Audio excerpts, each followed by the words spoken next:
My daughter told me not to come to Christmas dinner this year. She said Ethan wanted a peaceful holiday, and apparently I no longer fit into that picture. But 3 hours later, I was sitting in my car outside Stay their alert. house, This could be delicate. watching Christmas Please, lights let glow it be through the okay. windows Yes, while sir. police Approaching officers now. walked up their front porch. To the neighbors, it probably looked like I was a bitter old woman trying to ruin my daughter's holiday. What they didn't know was this: I wasn't calling the police because my daughter rejected me. I called because I believed she was trapped inside that house and terrified, and that Christmas night changed all of our lives forever. Before I tell you what really happened, I want to ask you something. If your own child suddenly pushed you away for no reason, would you walk away, or would you trust your instincts and fight for them anyway? Please like and subscribe if you enjoy emotional family stories like this. And in the comments, tell me where you're watching from and what time it is there tonight. I always read them before bed. 5 years before that Christmas night, I still believed my daughter and I would grow old side by side. I know that probably sounds foolish now. But when you spend your entire life loving one person more than yourself, you never imagine there will come a day when they stop opening the door for you. My name is Blakely Jordan. I was 67 years old that winter, widowed, retired, and living alone in a small ranch-style house outside Dayton, Ohio. My husband, Marcus, died from pancreatic cancer just 3 weeks after his 64th birthday. 41 years of marriage disappeared in less than 6 months. People talk about grief like it's crying. It isn't. Grief is silence. It's pouring 2 cups of coffee by accident. It's hearing a joke and turning your head to tell someone who isn't there anymore. And after Marcus died, Madison became the only family I had left. She was my baby. Even at 38 years old with 2 children of her own, she was still the little girl who used to crawl into my lap during thunderstorms. At least, she used to be. I raised Madison mostly on my own, while Marcus drove freight trucks across the Midwest. I worked double shifts as a pediatric nurse for almost 25 years. Christmas mornings, birthdays, school plays. I showed up exhausted sometimes, but I showed up, always. When Madison got accepted into Ohio State, I cried harder than she did. When she got married, I paid for the flowers myself because she fell in love with peonies that were way over budget. And when she and Ethan wanted to buy their first home in Columbus, I sold the house Marcus and I had spent 30 years paying off. I can still remember handing Madison the cashier's check at the kitchen table. "Mom," she whispered, already crying. "This is too much." "It's not too much," I told her. "It's what parents do." Back then, she hugged me so tightly I could barely breathe. Back then, she still called me every morning on her drive to work. Back then, she still needed me. The change started slowly after Ethan came into her life. That's the dangerous thing about controlling people. They rarely arrive wearing horns and carrying pitchforks. Ethan Carter was polished, successful, handsome in that clean-cut corporate way women in Hallmark movies always seem to trust. He worked in financial consulting downtown. Expensive suits, calm voice, perfect smile. The first time I met him, he brought wine to dinner and complimented my cooking so politely, I actually felt guilty for disliking him. But something about him always made my stomach tighten. Maybe it was how often he answered questions for Madison, or how she constantly glanced at him before speaking like she needed permission. At first, I convinced myself I was imagining things. Older mothers do that sometimes. We worry about becoming overbearing. We tell ourselves not to interfere. So, when Madison stopped calling every day, I said nothing. When she stopped visiting as often, I said nothing. When she quit her marketing job after Ethan insisted she focus more on the children, I still said nothing. But deep down, I knew my daughter was disappearing one small piece at a time. The Madison I raised had once been loud and opinionated. This new Madison apologized for everything, even breathing too loudly. 3 weeks before Christmas, I called her while decorating my tree. I had one of those old, artificial trees Marcus hated because he said it looked too perfect to be trusted. I still used it every year anyway. Madison answered on the fourth ring. "Hey, Mom." Her voice sounded distracted. In the background, I could hear dishes clinking and a television playing softly. "Hey, sweetheart," I said. "Have Sophie and Lucas started driving you crazy yet?" She laughed quietly. That part still sounded real. "A little. I bought matching pajamas for everyone again," I teased. "You know, against your will." Another small laugh. Then silence. I remember hanging a silver ornament while I waited for her to speak. Finally, I asked, "So what time should I come over Christmas Day?" The silence that followed felt wrong immediately. Too long. Too careful. When Madison finally spoke, her voice had changed completely. "Actually," she said softly, "about Christmas." I stopped moving. "What about it?" "Well," another pause. "Ethan thinks maybe this year should just be immediate family." I frowned. "I am immediate family. I know." Her voice cracked slightly. "But he just wants something peaceful this year." Peaceful. That word hit me harder than if she'd screamed at me. Because peaceful implied I brought chaos. I stared at the half-decorated tree in my living room. For a second, I honestly thought I'd misheard her. "Madison," I said carefully, "are you telling me I'm not invited to Christmas dinner?" She inhaled sharply like she'd been dreading hearing the sentence out loud. "It's not personal, Mom." Not personal. That might be the cruelest phrase in the English language, because rejection is always personal when it comes from someone you love. I sat down slowly on the couch. "I haven't missed Christmas with you once in 38 years. I know. You invited Ethan's brother last year. That's different." Different. I looked around my quiet living room. Marcus's old reading chair sat empty beside the fireplace. The stockings I'd already hung for Sophie and Lucas suddenly looked ridiculous. "Did Ethan ask you to tell me this?" I asked quietly. Madison didn't answer right away. And that silence told me everything. "Mom," she whispered, "please don't make this harder. Harder. As if I were the problem. As if my heartbreak was an inconvenience." I swallowed the lump rising in my throat. "Well," I said, after a moment, forcing calm into my voice, "I hope the kids have a beautiful Christmas." "They will." I almost laughed at that. Not because it was funny, because something inside me suddenly felt broken. After we hung up, I sat in silence for nearly an hour. The lights on the tree blinked softly in the darkening room. Outside, snow had started falling. I remember thinking how strange it was that the world could look so beautiful while your heart quietly collapsed inside your chest. I told myself not to cry. I told myself daughters grow up. I told myself marriage changes people. But underneath all those excuses was a feeling I could not shake. Fear, not anger, not jealousy.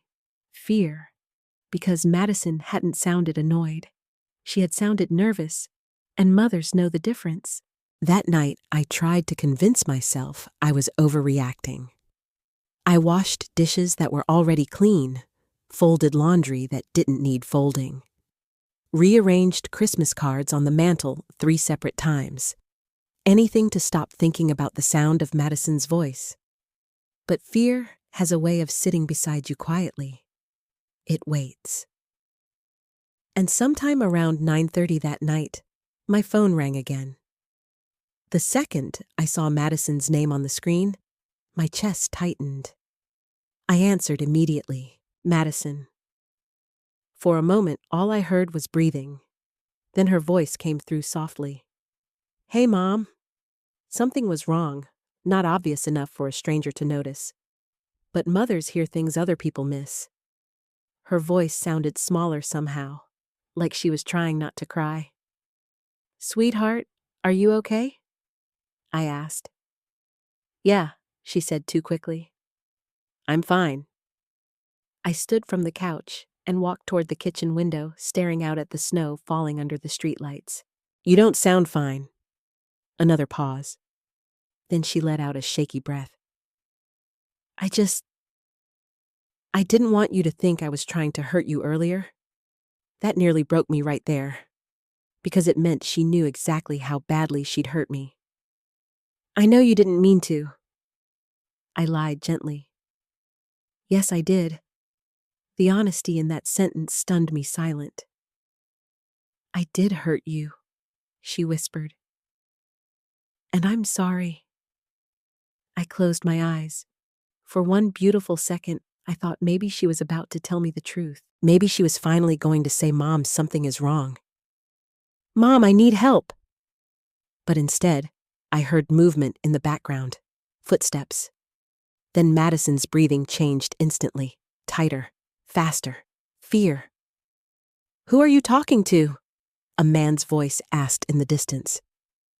Ethan. My grip tightened around the phone.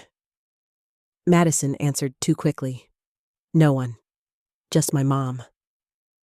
The silence that followed felt sharp enough to cut skin. Then Ethan spoke again. Even through the phone, his voice carried that same polished calmness he always used around other people. But underneath it was something cold. How many times do we have to keep having this conversation? My stomach dropped. Madison lowered her voice. I was just saying goodnight. You already talked to her. I know. Then hang up. Every nerve in my body went rigid. I pressed the phone harder against my ear. Madison tried to laugh lightly, but it sounded forced. Mom, I should go. No, I said quickly. Madison, wait. Then I heard it. A sound so small most people wouldn't even notice it. A sharp inhale, like she was trying not to panic. And suddenly, I was no longer standing in my kitchen in Ohio.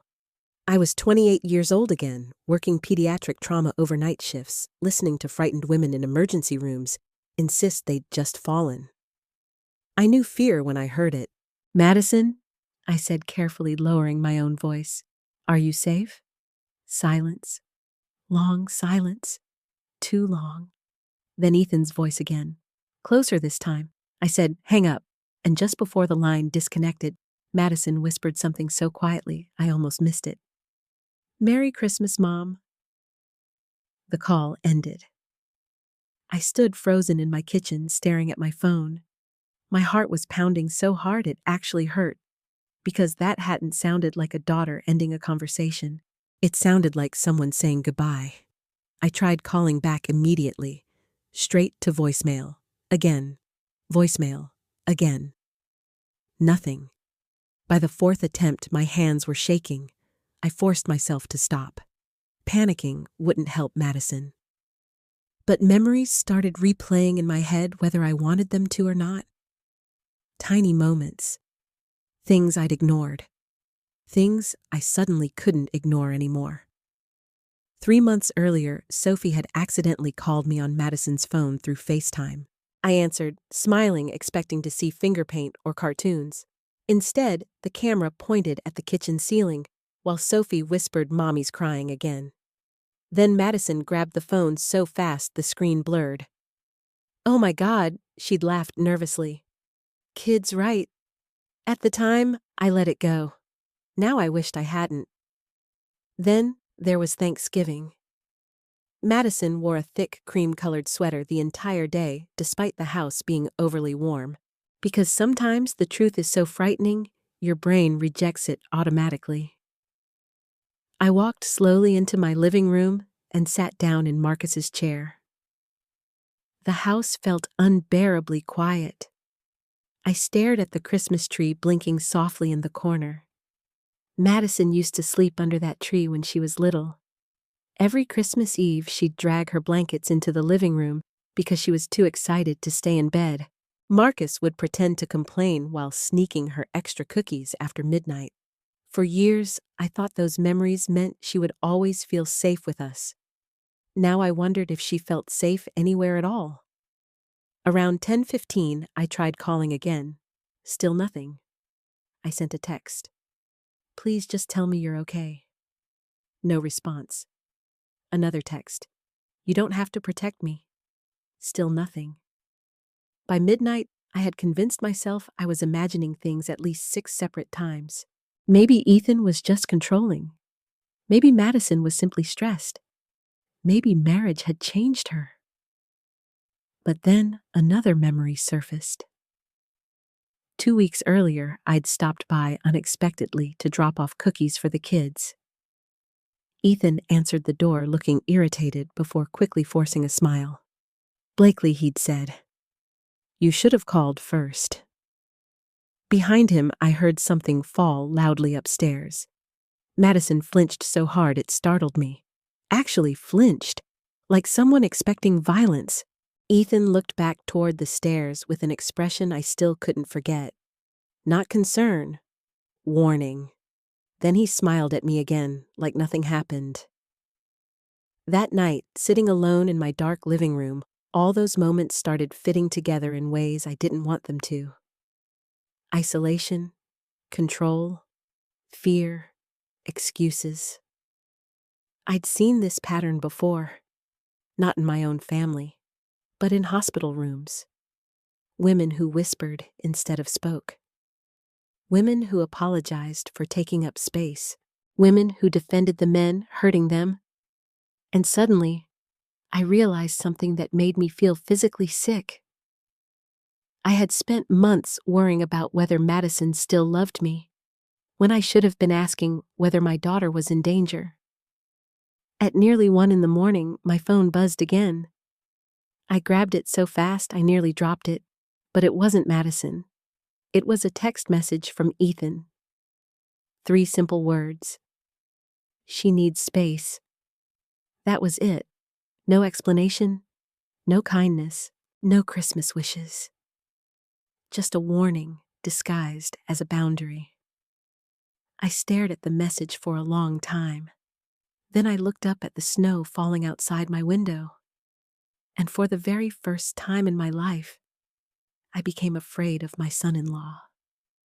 The Christmas card arrived 3 days later.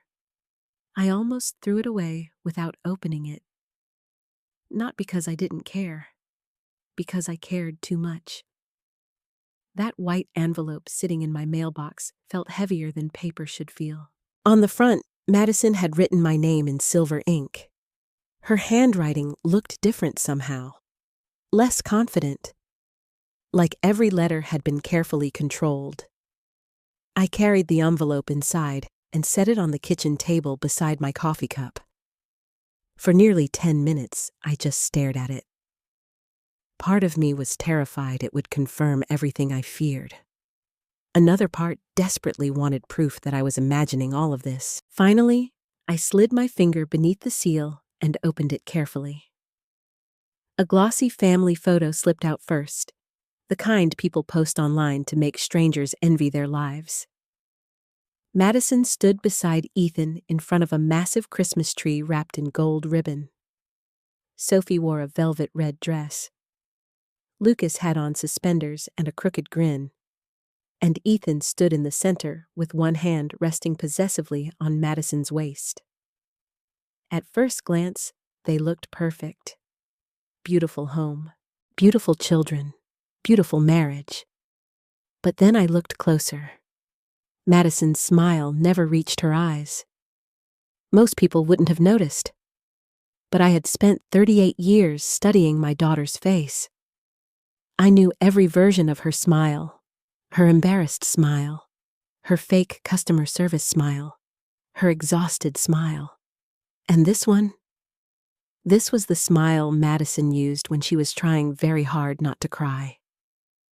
I sat down slowly at the kitchen table. Snow tapped softly against the windows outside.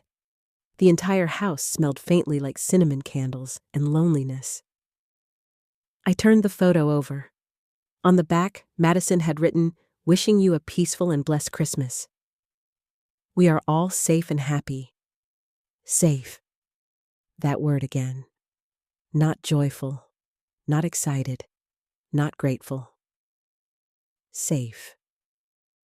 Something cold slid through my chest. Then I noticed it.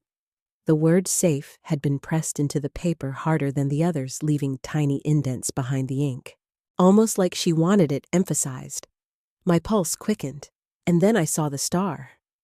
Tiny, drawn in the bottom right corner beside her signature.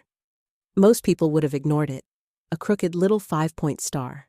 Messy, uneven. But the second I saw it, every hair on my arms stood up. Because Madison used to draw that exact star when she was little, when she was scared. I hadn't thought about it in years. When Madison was 7, she went through a phase where she hated upsetting people. Even as a child, she'd hide her feelings if she thought someone else might get angry. So one day, after she got bullied at school and refused to talk about it, we invented a secret code. If she ever felt scared but couldn't say it out loud, she would draw a crooked star. On lunch notes, homework, sticky notes, anywhere. It meant I need help. I stared at that tiny star until my vision blurred. No. Maybe it was coincidence. Maybe I was spiraling. Maybe grief and loneliness had turned me paranoid. But deep down, I already knew. That star wasn't an accident. Madison was trying to tell me something. I grabbed my phone immediately and called her. Straight to voicemail. Again. Voicemail. I tried not to panic. Instead, I called someone else. Mrs. Eleanor Green, Madison's next-door neighbor. Eleanor was 74, retired, nosy in the best possible way, and the kind of woman who noticed everything happening on her street before police scanners did. She answered on the second ring. Well, hello there, Blakely. I forced warmth into my voice. Hi, Eleanor. Sorry to bother you. Oh, honey, at our age, phone calls are the highlight of the day. Normally, that would have made me laugh. This time, I got straight to the point. I was wondering... I hesitated carefully. Have you seen Madison lately? There was a small pause. Why do you ask? My stomach tightened instantly. Just mother intuition, I said quietly. Another silence. Then Eleanor sighed. I've been worried too. Fear spread through me so fast it made my fingers cold. What do you mean? Well... She lowered her voice instinctively, even over the phone. I don't like speaking badly about people, but Ethan has quite a temper. I closed my eyes. Have you seen him hurt her? No, Eleanor said quickly. Not physically. At least not directly. My chest loosened slightly. Then she continued. But I've heard yelling. That tightness returned immediately. A lot of yelling. Outside my window, wind pushed snow against the glass in soft white swirls. I gripped the edge of the table. From Ethan? Yes. What about Madison? Eleanor hesitated again. She cries. My throat tightened painfully. She used to bring the kids outside almost every afternoon, Eleanor continued softly. Now I barely see her. I thought about Madison canceling lunches, ignoring texts, always sounding distracted. She doesn't come to book club anymore either, Eleanor added. Vanessa stopped by a few times months ago, but after one argument with Ethan, she never came back. Vanessa Miller, Madison's best friend since college? I hadn't realized they'd stopped talking. And Sophie, Eleanor said carefully. What about Sophie? That child jumps every time her father raises his voice. I covered my mouth with my hand. God. Oh, Eleanor suddenly added, there was another thing. Every muscle in my body tensed. A few nights ago, around midnight, I saw Madison sitting in her car in the driveway. What she was crying. My chest physically hurt now. I almost went outside, Eleanor said softly. But Ethan came out and tapped on the window. She immediately stopped crying and went back inside. That image shattered something inside me. My daughter sitting alone in a freezing car because it was the only place she could cry safely. I thanked Eleanor and ended the call before my voice completely broke. Then I sat motionless at the kitchen table staring at the Christmas card again. That stupid little crooked star seemed to burn through the paper now. I thought back over the last 2 years. Every canceled plan, every apology, every nervous laugh, every moment Ethan answered questions directed at Madison. How had I missed it? No. That wasn't true. I hadn't missed it. I had seen pieces of it. I just didn't want to believe my daughter could be trapped in something so ugly. Because mothers like me were raised to believe good women keep families together. We were taught not to interfere in marriages, not to push too hard, not to accuse without proof. And men like Ethan depended on women like us staying polite. My phone buzzed suddenly on the table. I jumped so hard I nearly spilled my coffee. For one desperate second, I thought it might be Madison. But it wasn't. It was a photo message. From Madison's number. No text attached. Just a picture. My hands trembled as I opened it. It was another shot of their Christmas tree. Nothing unusual at first. Gold ornaments. White lights. Wrapped presents underneath. But then I noticed the angel on top. Tilted sideways. Crooked. And suddenly, I remembered something else. When Madison was little, she believed crooked angels meant bad things were about to happen. Every year, she made Marcus straighten the angel before bed because she said angels are supposed to watch over people. I stared at that photo with my pulse hammering in my ears. Then the typing bubble appeared briefly on the screen.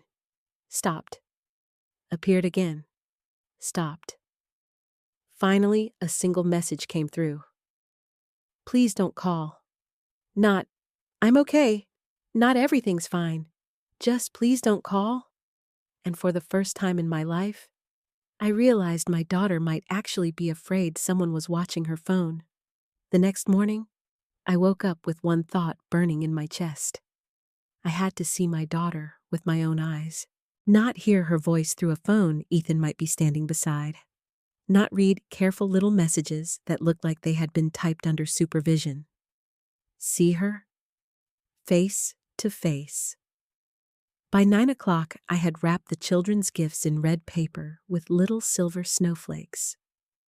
Sophie's was a watercolor art set because that child had always loved drawing. Lucas's was a wooden train set the kind Marcus would have picked out if he were still here. For Madison, I wrapped a soft blue cashmere scarf. It was too expensive, but I bought it anyway. Blue had always been her color. When she was a little girl, she used to say it made her feel brave.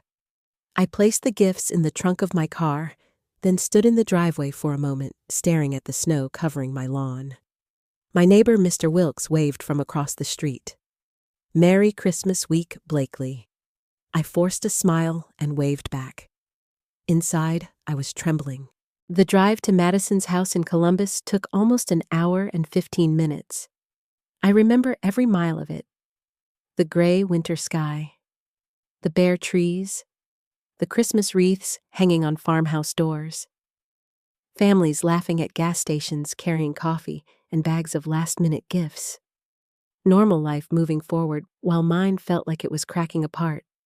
I told myself I would stay calm. I would not accuse.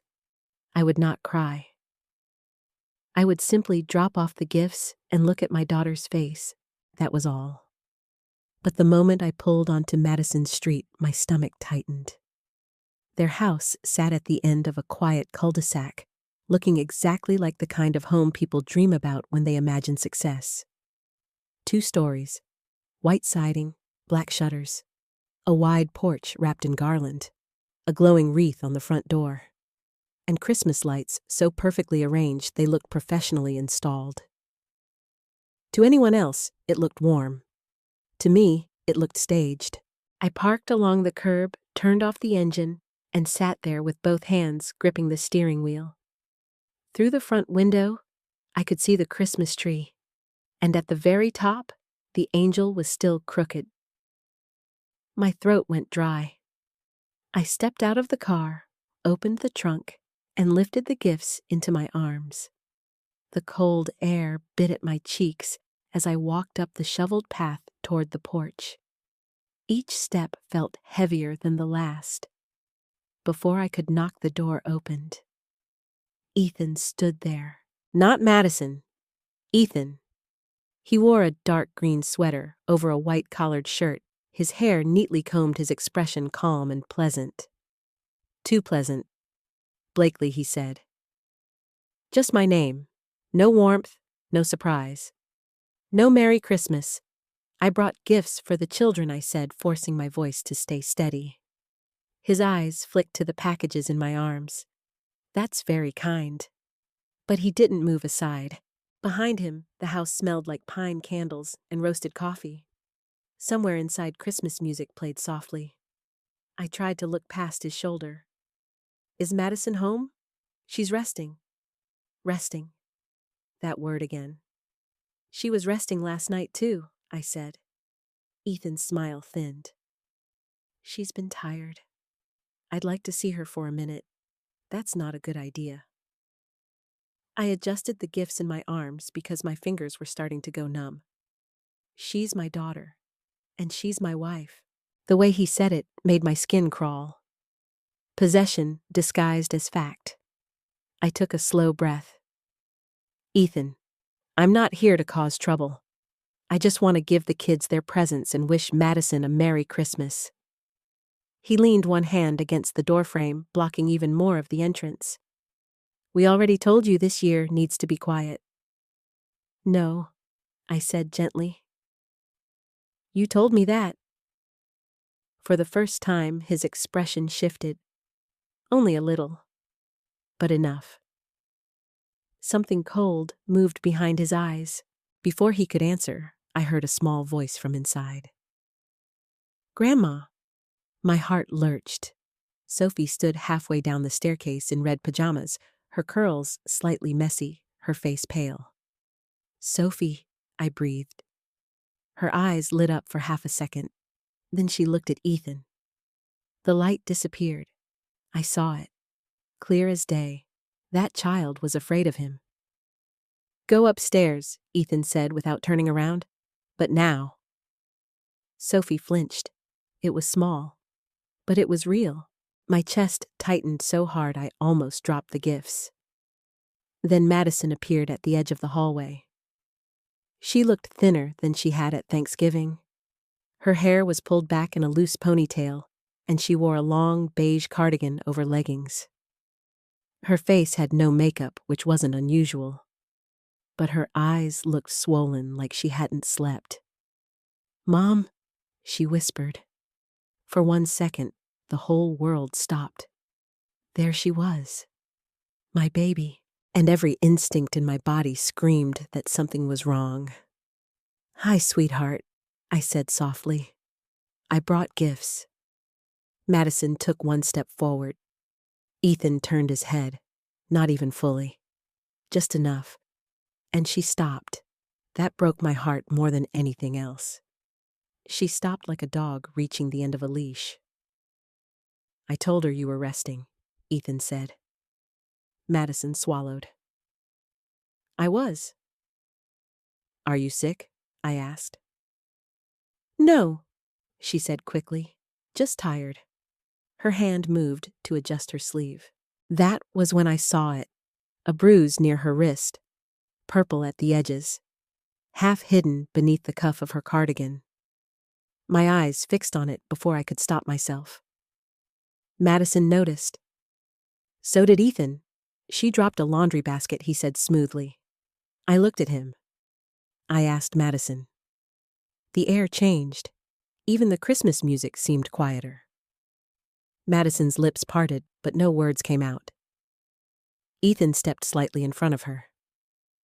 She's been clumsy lately. Stress does that. I felt my anger rise so fast it frightened me, but I kept my voice low. Madison, did someone hurt you? Her eyes filled instantly, not with tears, with terror. "Mom, please," she whispered. Ethan laughed once, softly, humorlessly. "You see," he said, "this is exactly what I mean. You come here unannounced, upsetting her, making accusations on my doorstep 2 days before Christmas. I'm asking a question. You're interfering in a marriage. I'm checking on my daughter. She is not a child anymore." Blakely. "No," I said, "but she is still my daughter." For a moment, his mask slipped completely. His jaw tightened, his eyes hardened. Then he leaned closer and lowered his voice so only I could hear. "You need to be very careful." The gifts in my arms suddenly felt like stones. Careful about what? About confusing loneliness with concern. That sentence hit exactly where he intended it to. My age, my widowhood, my empty house, my fear of being unwanted. He smiled slightly. "Madison has her own family now. The sooner you accept that, the healthier this will be for everyone." Behind him, Madison looked at me, and I will never forget that look. It was not irritation. It was not embarrassment. It was apology. And underneath that apology was a silent plea. "Help me." But before I could say another word, Lucas came running from the living room. "Grandma." He darted toward me, but Ethan caught his shoulder. Not roughly enough to look violent, just firmly enough to control him.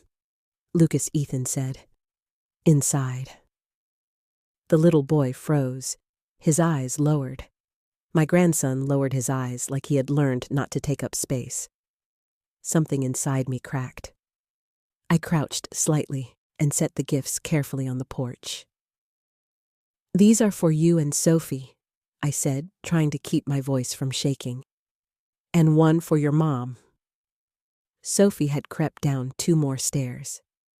Madison moved as if to take the gifts. Ethan stopped her with one look. "I'll bring them in," he said. Then he picked up the packages and placed them just inside the doorway, as though even my gifts were contaminated. I looked at Madison one last time. "Sweetheart, I said you can call me any time, day or night." Her chin trembled. "I know." Ethan's hand moved to the door. "This visit is over." The door began to close, and then something brushed against my coat pocket. So quick I almost missed it. Sophie. She had slipped past Ethan for half a second, while he turned toward the gifts. Her small hand touched my side, then vanished. The door shut. Hard.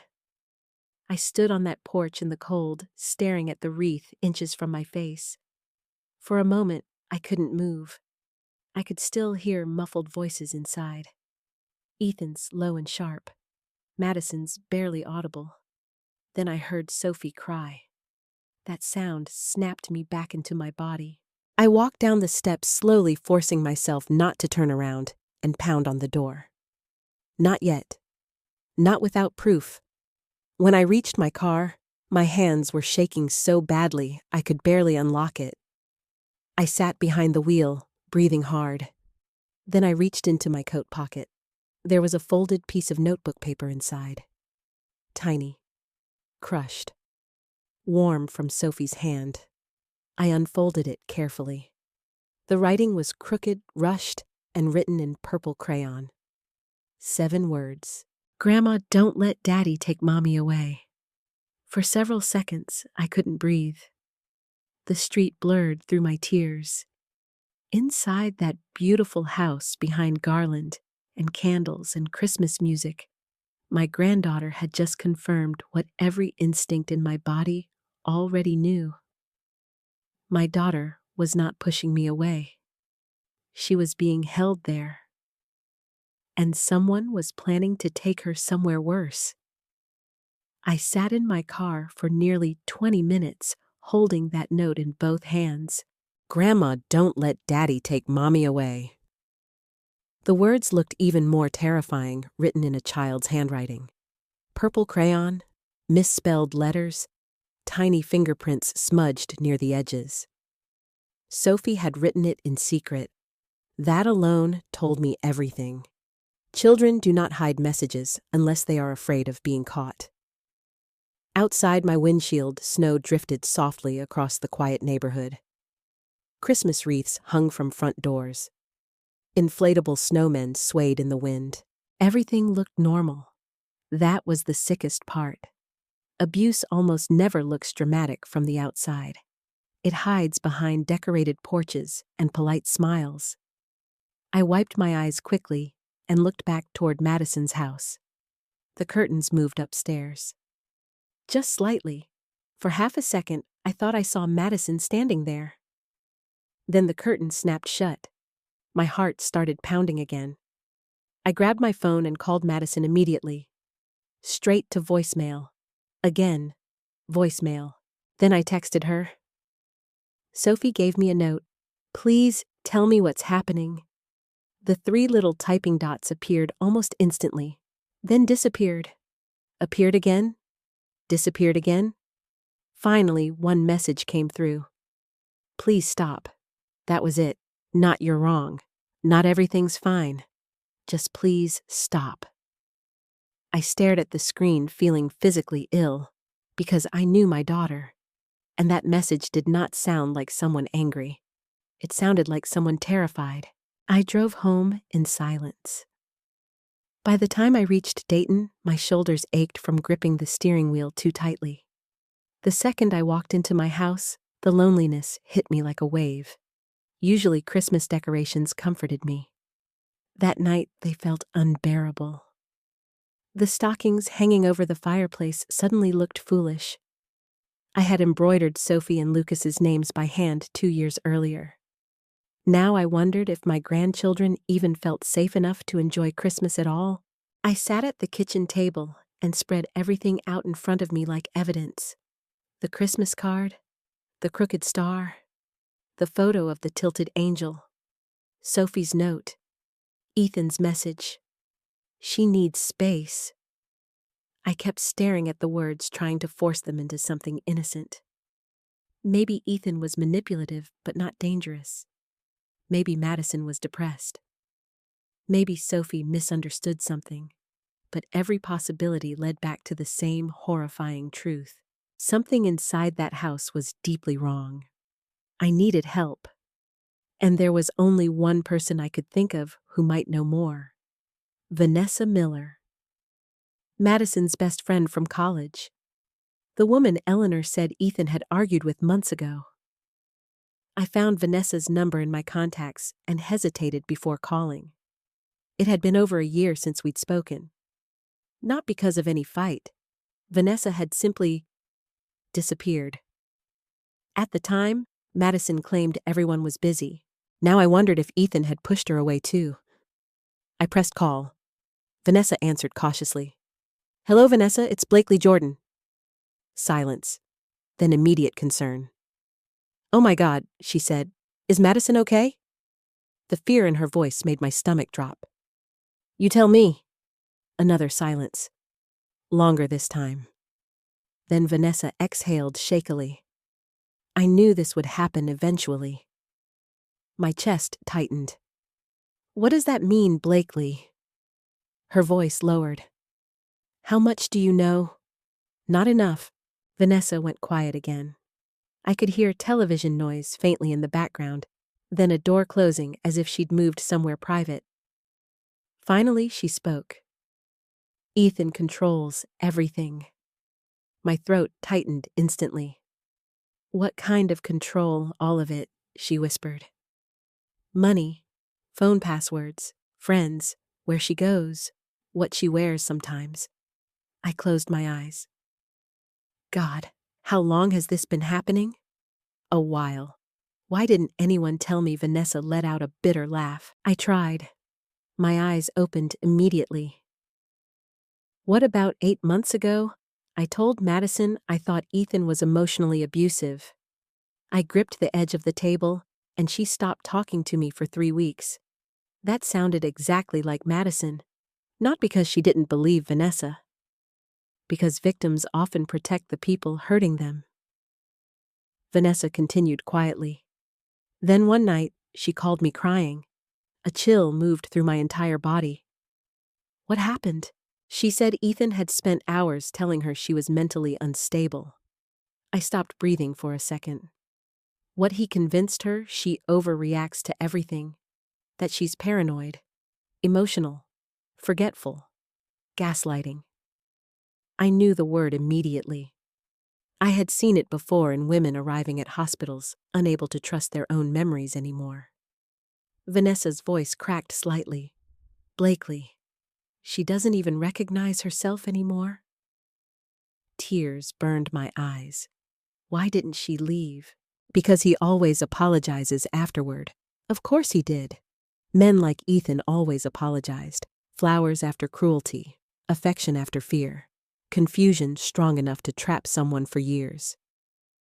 He's also very careful, Vanessa added. He never explodes in front of the wrong people. I looked down at Sophie's note again. Vanessa. My voice shook. What does he mean by taking her away silence? Then, he's been trying to convince Madison she needs treatment. Ice spread through my chest. What kind of treatment? A mental wellness retreat. Somewhere in Arizona, I think. My stomach twisted violently. That sounds insane. I know, but Madison wouldn't agree to that. Vanessa hesitated. She almost did once. I froze. What he's worn her down so badly, she barely trusts her own judgment anymore. That sentence broke something inside me. Because I suddenly understood the real danger. Ethan didn't need chains or locked doors. He was dismantling my daughter from the inside out. Vanessa lowered her voice further. A month ago, Madison told me Ethan wanted her evaluated by a psychiatrist he knows through work. A psychiatrist he knows. Of course, he keeps telling her she's overwhelmed, emotional, unstable after having kids. I covered my mouth with my hand. And the worst part, Vanessa whispered. Sometimes she believes him.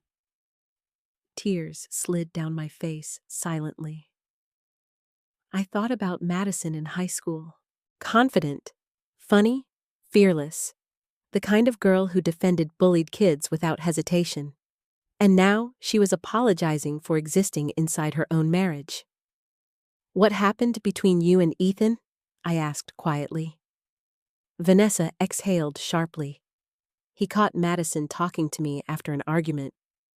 What argument? She told me he screamed at her for spending too much money on groceries. I blinked. Groceries. He tracks every purchase. I stared at the blinking Christmas lights in my kitchen. Suddenly, every expensive decoration in Ethan's perfect house felt sinister. Control disguised as success. Vanessa continued. I told Madison she needed help, that she needed to talk to you. Why didn't she? Because Ethan told her you'd try to take the kids away from her if you found out she was struggling. That made me physically recoil. He was isolating her from everyone who loved her. Classic abuse? Textbook. Yet somehow even worse when it was your own child. Then Vanessa said something that made my blood run cold. There's more. I wiped my face quickly. What, last week Madison sent me a picture? What kind of picture? A document. Fear crawled slowly up my spine. What document? A temporary financial power of attorney. I went completely still. He wanted her to sign it, Vanessa whispered. For what? In case she needed treatment. My hands started shaking again. And there was another form, too. I could barely speak. What form? A voluntary mental health admission agreement. The room tilted slightly around me. No. He can't force her into something like that.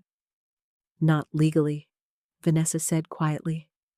But if he convinces enough people she's unstable. She didn't finish the sentence. She didn't need to. I looked again at Sophie's note. Don't let Daddy take Mommy away. This wasn't paranoia anymore. This wasn't loneliness making me dramatic. This was real. Horribly real. Vanessa, I whispered. I think my daughter is in danger. I know, she whispered back. And for the first time since all of this began, someone finally said it out loud. I barely slept that night. Every time I closed my eyes, I pictured Madison signing papers she didn't fully understand, while Ethan stood beside her pretending it was for her own good. Or worse, I imagined her refusing, and what Ethan might do if she finally stopped cooperating. Around 3 a.m, I got out of bed and walked into the kitchen. Snow covered the backyard in thick white silence. The digital clock on the stove glowed blue in the darkness. 3:07 a.m. I made coffee I didn't want and sat at the kitchen table surrounded by papers and fear. Sophie's note lay directly in front of me. I must have read it 50 times already. Don't let Daddy take Mommy away. Children say the truth in the simplest possible way. No legal language, no complicated explanations, just fear, raw and honest. I picked up my phone and opened old messages from Madison, scrolling back months further than I ever had before. Now that I was looking carefully, the pattern was impossible to ignore. Every canceled lunch had an excuse attached to Ethan. Ethan already made plans. Ethan thinks we should stay home tonight. Ethan says the kids need routine. At first glance, it looked normal. But suddenly, I realized something chilling. Madison rarely used the word I anymore. It was always we think, we decided, we agreed. Like her individual identity had slowly disappeared inside his. Around 7:30 the next morning, my phone buzzed. Vanessa. I answered immediately. Did she contact you? I asked before even saying hello. No, Vanessa said quietly, but I found something. I sat up straighter. What? A screenshot Madison sent me a few weeks ago. My pulse quickened. What kind of screenshot? She deleted it almost immediately after sending it, but I saved it because it scared me. Fear prickled across my skin. Send it. A few seconds later, my phone buzzed with the image. At first, I didn't understand what I was looking at. It appeared to be part of a scanned legal document. Then I saw the heading, Temporary Financial Authorization. My stomach turned. Several paragraphs below it, Ethan's name appeared repeatedly. Authorization, asset management, medical decision assistance, emergency authority. I felt sick reading it. Why would Madison sign something like this? I whispered. She didn't, Vanessa said quickly. At least not then. Then why did she send it to you? She said Ethan told her it was just precautionary paperwork in case her mental condition worsened. Mental condition. The cruelty of that phrase made my chest ache. Madison had no history of mental illness.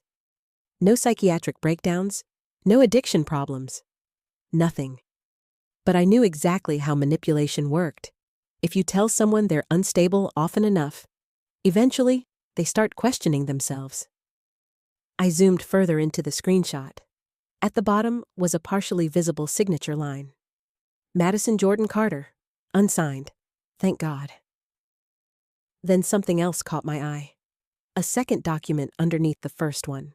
Most of it was obscured, but one phrase remained visible near the top. Voluntary Residential Treatment Program. I stopped breathing for a moment. This is insane. I know. No legitimate husband does this behind his wife's back. Vanessa hesitated. Blakely, I don't think Ethan sees Madison as a wife anymore.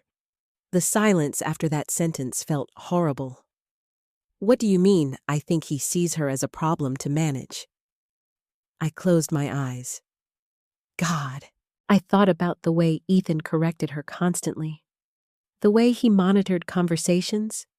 The way Madison physically froze when he entered a room. This wasn't marriage anymore. It was psychological imprisonment.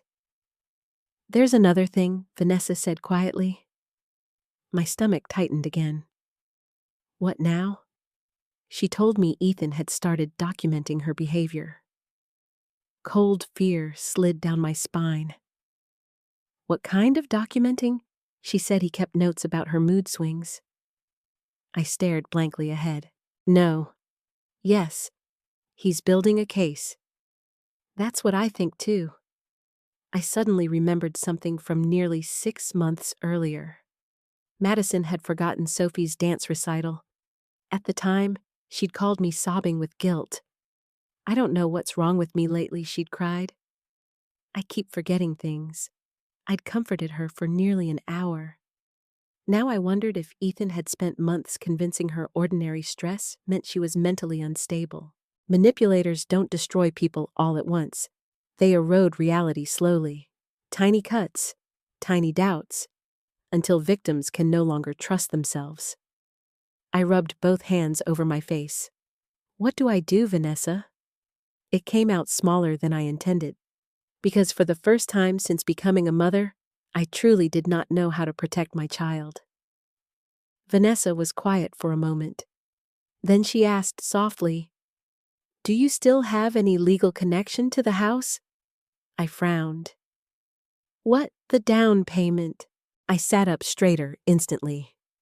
When Madison and Ethan bought the house, part of my retirement, money had gone directly toward the purchase. My financial advisor had insisted I protect myself legally, so technically my name still appeared in some original support documentation connected to the property transfer. Not ownership exactly, but connection. I might, I said slowly. Check. The second we ended the call, I dug through my filing cabinet in the hallway.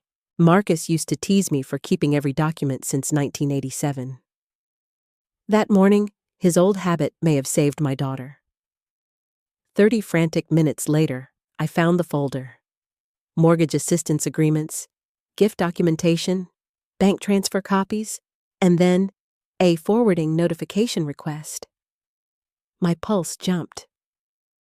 The form showed that several financial correspondences tied to the original transfer had recently been redirected from my address. Redirected, without my knowledge. I stared at the paperwork in disbelief. Why would Ethan care about rerouting old financial mail connected to my contribution, unless he was trying to remove me completely from any paper trail involving the house? My hands started trembling again. I called the bank immediately. After nearly 20 minutes navigating automated menus, I finally reached a woman named Denise in loan servicing. I kept my explanation careful and factual. "I'm not trying to access private account information," I said quickly, "but I noticed mail tied to my original financial contribution may have been redirected without authorization." Denise placed me on hold briefly. When she returned, her tone had changed slightly. "Mrs. Jordan, I can confirm there was a recent request updating contact preferences associated with archived assistance documentation." Ice spread through my chest. "Who requested it?" "I'm sorry I can't disclose names attached to another customer's account." "Was it Madison?" Another pause. "I can only say the request did not originate from your address." That was enough. I thanked her and hung up slowly. Ethan was changing documents behind the scenes. Quietly, systematically, preparing something. I sat motionless at the kitchen table, staring at the stack of paperwork. Then another memory surfaced suddenly. 2 months ago, Madison had asked me a strange question during lunch. "Mom, if someone signs paperwork under pressure, does it still count?" At the time, I'd laughed lightly. "What kind of question is that?" She shrugged too quickly. "Just random." I answered without thinking. "Well, legally, it depends. But emotionally, no one should sign anything out of fear." Madison had gone silent after that. Now I understood why. Tears filled my eyes so suddenly I couldn't stop them. She had tried to tell me, over and over again. The crooked star, the angel, the bruises, the nervous phone calls, the questions. and I had kept hoping it was less serious than it really was, because the truth was unbearable. I wiped my face hard and stood up from the table. No more denial. No more waiting for clearer signs. My daughter was trapped with a man preparing to take control of her finances, her children, and possibly even her freedom. And Christmas was only 2 days away, which meant whatever Ethan was planning, it was happening soon. Christmas Eve arrived wrapped in snow and dread. I had always loved Christmas Eve. When Madison was little, it was our sacred night together. We baked sugar cookies until midnight while Marcus played old jazz records in the living room. Madison used to sprinkle too much flour everywhere and insist every cookie needed extra frosting because Christmas calories don't count. For years after Marcus died, I still kept those traditions alive for the grandchildren. But that year, my house felt hollow. The cookies sat untouched on cooling racks. The Christmas music playing softly from the radio only made the silence worse. And every few minutes, I checked my phone. Waiting. Praying. Terrified. By early evening, I had almost convinced myself Madison wouldn't contact me again before Christmas. Then, at exactly 7:42 p.m., my phone rang. Madison. My heart slammed against my ribs so hard it actually hurt. I answered immediately. Madison, hi, Mom. Her voice sounded strange again. Not frightened exactly, controlled, careful, like someone reading from a script. I stood up from the kitchen table instinctively and walked into the hallway as though privacy somehow mattered, even though I lived alone. Sweetheart, are you okay? A pause. Then, yes. Too fast. Too flat. I closed my eyes briefly. What are you doing tonight? Just getting ready for tomorrow. In the background, I heard dishes clinking softly, children laughing faintly, and underneath all of it, silence. The kind of silence that exists when someone dangerous is standing nearby. I've been worried about you, I said carefully. You don't need to worry.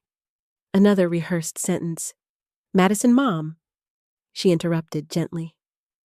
I really need you to respect our boundaries. The words landed like ice water, not because they hurt, because they sounded borrowed. Ethan's language, therapist language twisted into a weapon. Healthy people set boundaries, controlling people weaponize them. I leaned against the hallway wall, gripping the phone tightly. Did Ethan tell you to say that? No answer. Then softly, this is what's best for the family. There it was again. Not what's best for me. Not what I want. Just the family. I stared at the framed photo hanging beside me in the hallway. Madison at age 16 grinning beside Marcus while holding her driver's license. She had looked fearless then. Now she sounded like a hostage negotiating her own disappearance. Madison, I whispered, you can tell me the truth. Silence. For several seconds, all I could hear was breathing. Then suddenly, her voice changed. Just slightly. Enough for my entire body to tense. The angel on top of the tree is crooked. My blood ran cold, because instantly I understood. That was not random. That was not small talk. That was a message. When Madison was little, she used to panic if the Christmas angel leaned sideways. Marcus would laugh while fixing it every year, and Madison always said the same thing. A crooked angel means something bad is coming. I pushed away from the wall. Madison. But then I heard movement. Fast movement. And Madison inhaled sharply. Fear. Real fear. A man's voice entered the background. Ethan, who are you talking to? No one, Madison said quickly. Just Mom. The silence that followed felt dangerous. Then Ethan spoke again. Didn't we already handle this? My stomach twisted violently. Madison's voice became smaller. Yes. Then why are you still on the phone? I just wanted to wish her Merry Christmas. Another pause. Then Ethan laughed softly. Not warmly. Never warmly. You really need to stop encouraging drama, Blakely. My entire body stiffened. He had moved close enough to the phone for me to hear him clearly now. I'm not encouraging anything, I said carefully. I'm talking to my daughter. You're upsetting her. No, I said quietly. I think someone else is. Silence. Heavy silence. Then Ethan's tone changed completely. The polite mask vanished. You need to stay away tomorrow. The words came calm and cold, not emotional, not angry, certain. I swallowed hard.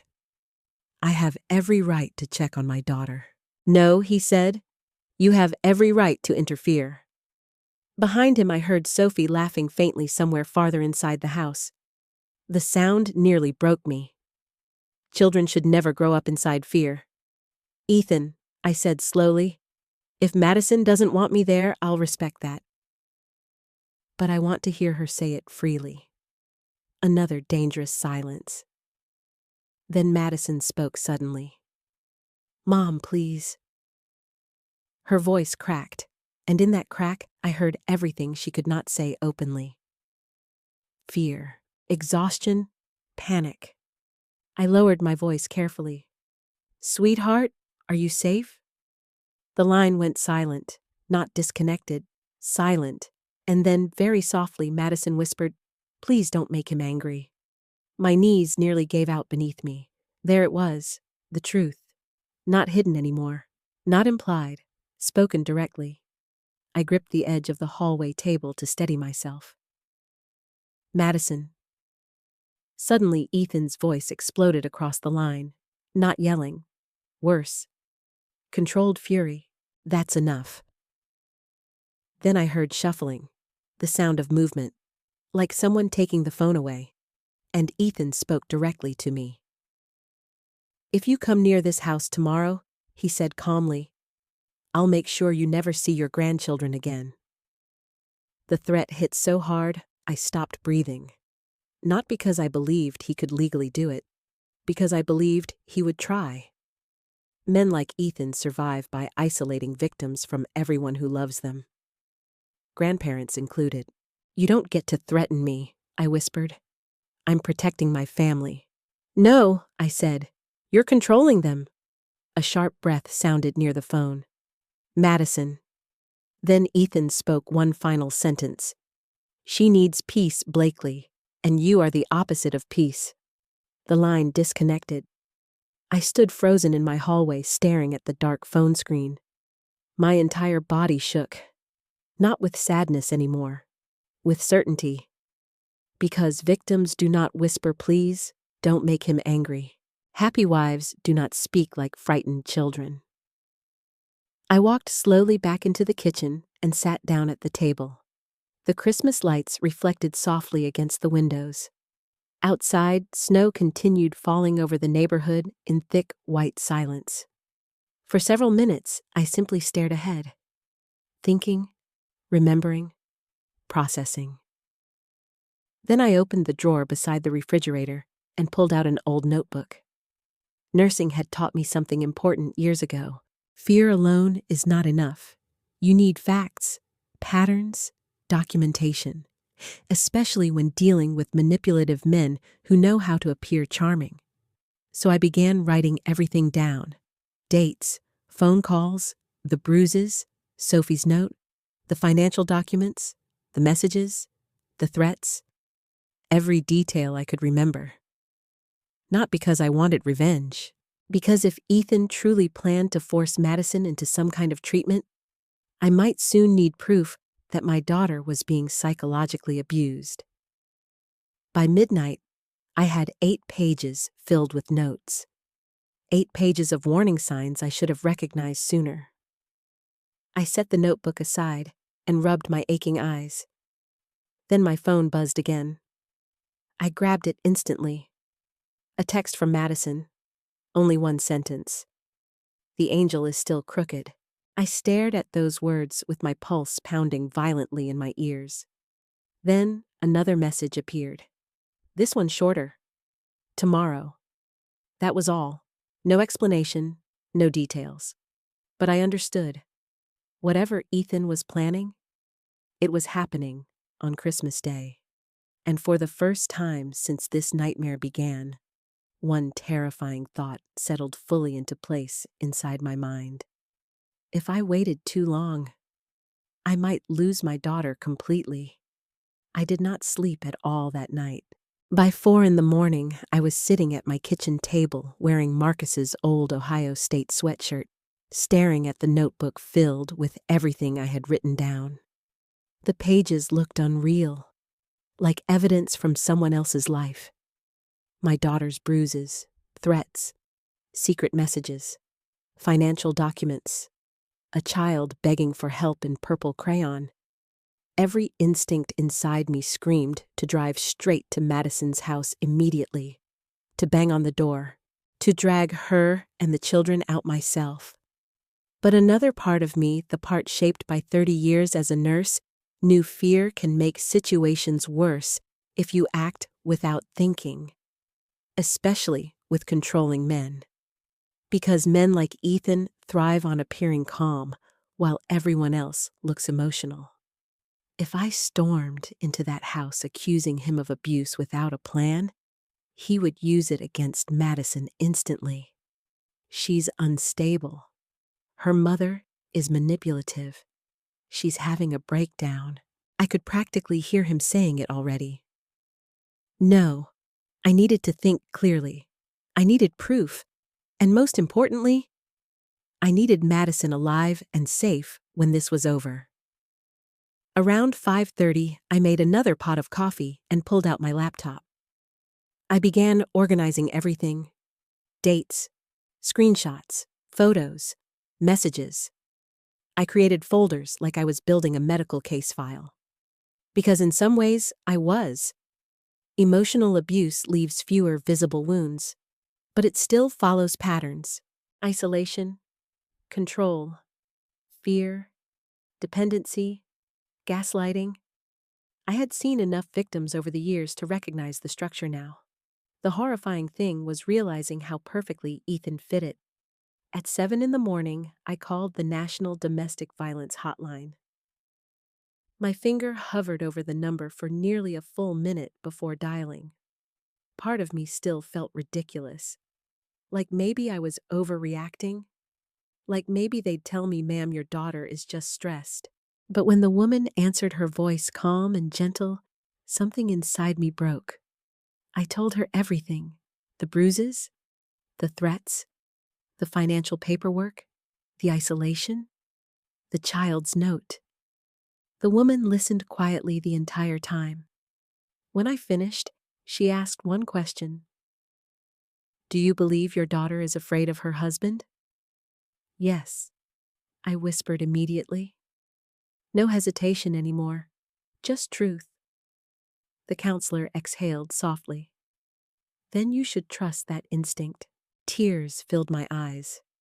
Not because her words frightened me, because they confirmed what I already knew.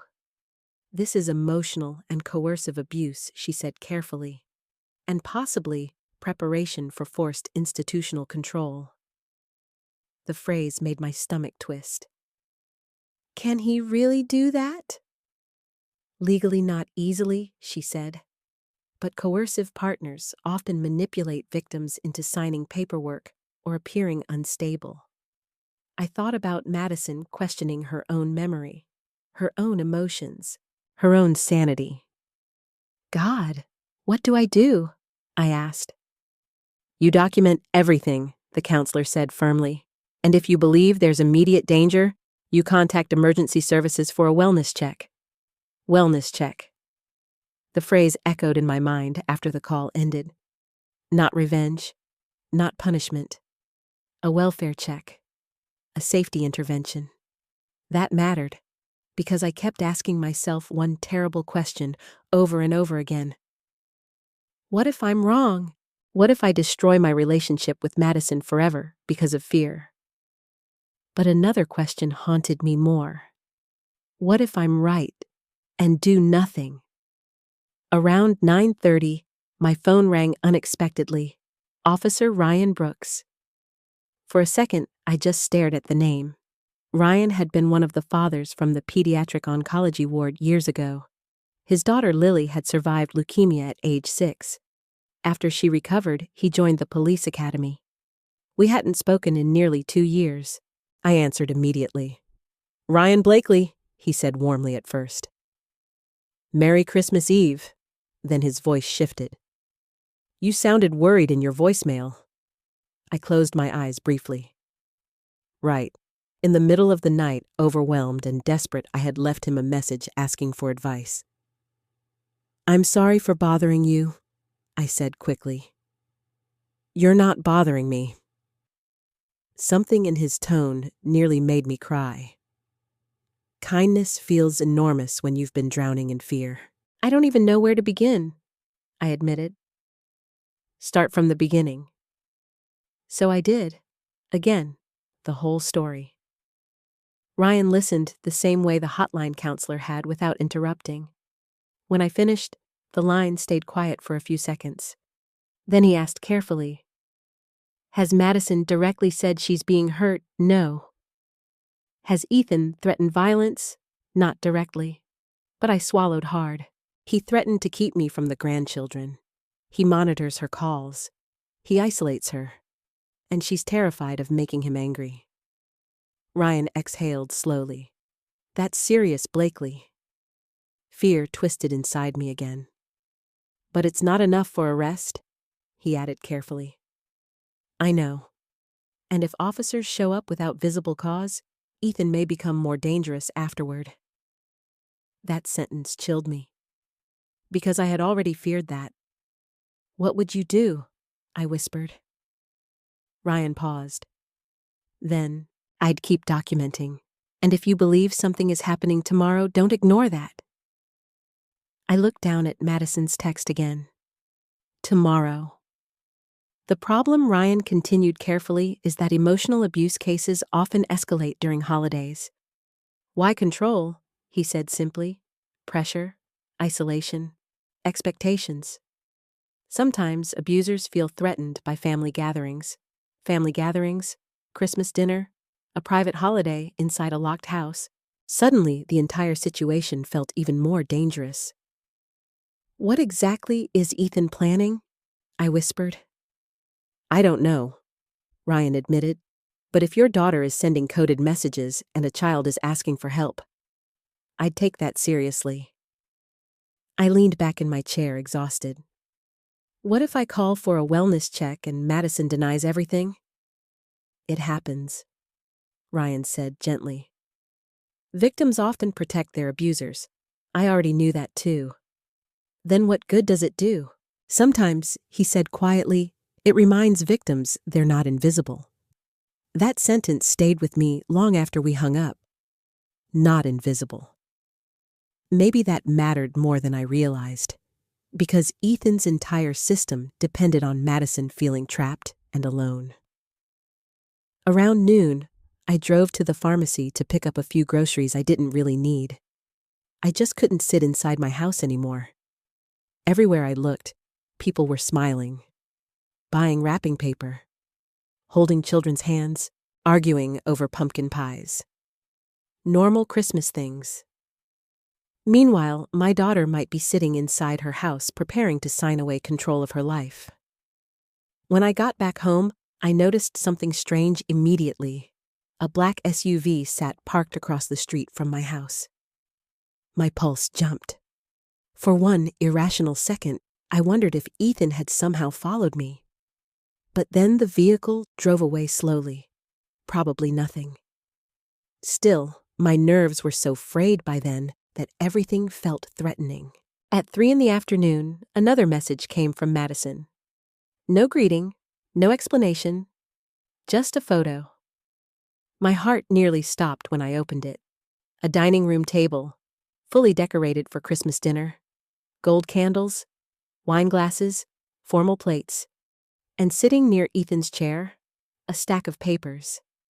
My blood turned cold. Even blurry, I recognized legal forms instantly. Then another message arrived underneath the photo. Only 3 words. He wants tonight. I stood frozen in my kitchen, staring at the screen. Tonight. Not tomorrow. Tonight. My hands began shaking so badly, I nearly dropped the phone. And suddenly, I understood something terrifying. Ethan wasn't waiting for Christmas dinner. He was planning to force everything before Christmas morning arrived. For nearly 30 seconds, I couldn't move. I just stood in my kitchen staring at the photo Madison had sent me. The dining room table. The legal papers. He wants tonight. My pulse pounded so violently, I could hear it in my ears. Outside, snow fell softly across my backyard, while Christmas music played quietly from the living room radio. It felt unreal, like 2 completely different worlds existed at once. One filled with candles and carols, and families opening gifts. And another, where my daughter sat trapped inside a beautiful house, preparing to lose control of her own life. I grabbed my keys immediately, then stopped. No. Think. If I drove there alone, Ethan would shut the door in my face again. Worse, he might punish Madison afterward. I forced myself to breathe. In through the nose, out slowly. The way I used to calm terrified parents in hospital waiting rooms. Then I picked up my phone and called Madison. Straight to voicemail. Again, voicemail. Then another message arrived. A photo. This one blurrier. The Christmas tree. The crooked angel still leaning sideways at the top. And underneath it, just one word. Now. Everything inside me went cold. That was it. Not tomorrow, not later. Now. I didn't think anymore after that. I dialed 911. The operator answered almost immediately. 911, what is your emergency? My voice shook despite every effort to stay calm. My daughter may be in danger. The operator's tone changed instantly. What kind of danger, ma'am? I closed my eyes briefly. Emotional abuse, coercion, possible forced psychiatric confinement. The words sounded insane out loud, but they were true. I need officers to perform a wellness check. The operator asked for the address while I paced my kitchen floor, barefoot, my hands trembling so badly I nearly dropped the phone twice. Is there physical violence occurring right now? She asked. I don't know, I admitted honestly. But there are children in the home, and my daughter has been sending hidden messages asking for help. I heard typing in the background. Has the suspect made threats? Yes. What kind of threats? He threatened to isolate her from family. He monitors her calls. He's attempting to force her into signing legal documents related to mental health treatment. Another pause. Do you believe she may harm herself? No, I said immediately. I believe he's trying to convince people she's unstable. The operator stayed calm. Officers are being dispatched. Relief and terror hit me simultaneously, because now this was real, actually happening. Police cars, reports, intervention, no turning back. What's your name, ma'am? Blakely Jordan? Okay, Ms. Jordan. Officers will make contact and assess the situation. If you choose to go there yourself, please remain outside until law enforcement arrives. I swallowed hard. I understand. But even as I said it, I already knew I was going. The second the call ended, I grabbed my coat and rushed outside. The cold air slapped my face hard enough to sting. Snow crunched beneath my boots as I hurried to the car. My hands shook so badly I fumbled the keys twice before finally getting the engine started. The drive to Columbus felt endless. Every red light made me panic. Every slow driver felt unbearable, and the entire time my mind replayed worst-case scenarios. What if Ethan discovered Madison sent the photos? What if he took her phone? What if he'd already forced her to sign everything? What if the children were watching all of this? By the time I reached Madison's neighborhood, night had fully fallen. Christmas lights glowed from every house on the street. Families laughed inside warm living rooms, and at the very end of the cul-de-sac sat Madison's house. Perfect, silent, terrifying. I parked half a block away, exactly as the dispatcher instructed. The moment I turned off the engine, I noticed something immediately. Every downstairs curtain was closed, tightly, except one narrow opening near the dining room. Through it, I could see movement, shadows crossing the room, and the Christmas tree glowing in the corner. The angel still crooked. My chest tightened painfully. I checked my phone. No new messages. I tried calling Madison one more time, straight to voicemail. Then suddenly, a small figure appeared briefly at the upstairs window. Sophie. Even from that distance, I recognized her immediately. She looked down the street desperately, then disappeared from sight. Oh God, my breathing became uneven. I wanted to run to the front door. I wanted to scream Madison's name, but instead, I stayed exactly where I was, because this was bigger than emotion now. This needed to be handled carefully. 3 minutes later, headlights turned onto the street. A police cruiser, then another. My entire body went rigid with fear. Not fear of the police. Fear of what would happen once Ethan realized someone had called them. The cruisers parked in front of the house. 2 officers stepped out first. And then, another familiar figure emerged from the second car. Officer Ryan Brooks. Relief hit me so suddenly I almost cried. Ryan spotted my vehicle immediately and walked toward me through the snow. When he reached my window, his expression softened. "You okay?" "No, not even close." But I nodded anyway. "I'm scared. I know." I glanced toward the house. "What if I'm making this worse?" Ryan looked at me carefully. "Blakely," he said quietly, "children don't secretly pass notes asking for help because everything's fine." Tears filled my eyes instantly.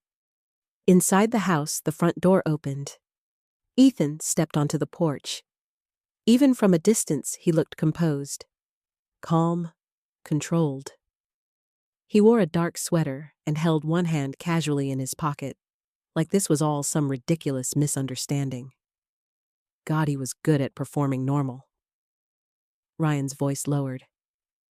"Stay here for now." Then he walked toward the other officers. I watched every second with my heart hammering violently. One officer spoke first. Ethan smiled politely, even laughed once. The sight of it made me physically sick, because I knew exactly what he was doing. Playing the reasonable husband. Playing the victim of an overprotective mother-in-law. One of the officers asked something. Ethan gestured calmly toward the house as if inviting them inside. Then suddenly movement exploded behind the front window. A small figure, Sophie. She ran into view for only a second before disappearing again. But this time, I saw it clearly. She was crying. My hand flew to my mouth. No child should look that frightened on Christmas Eve. The officers stepped into the house.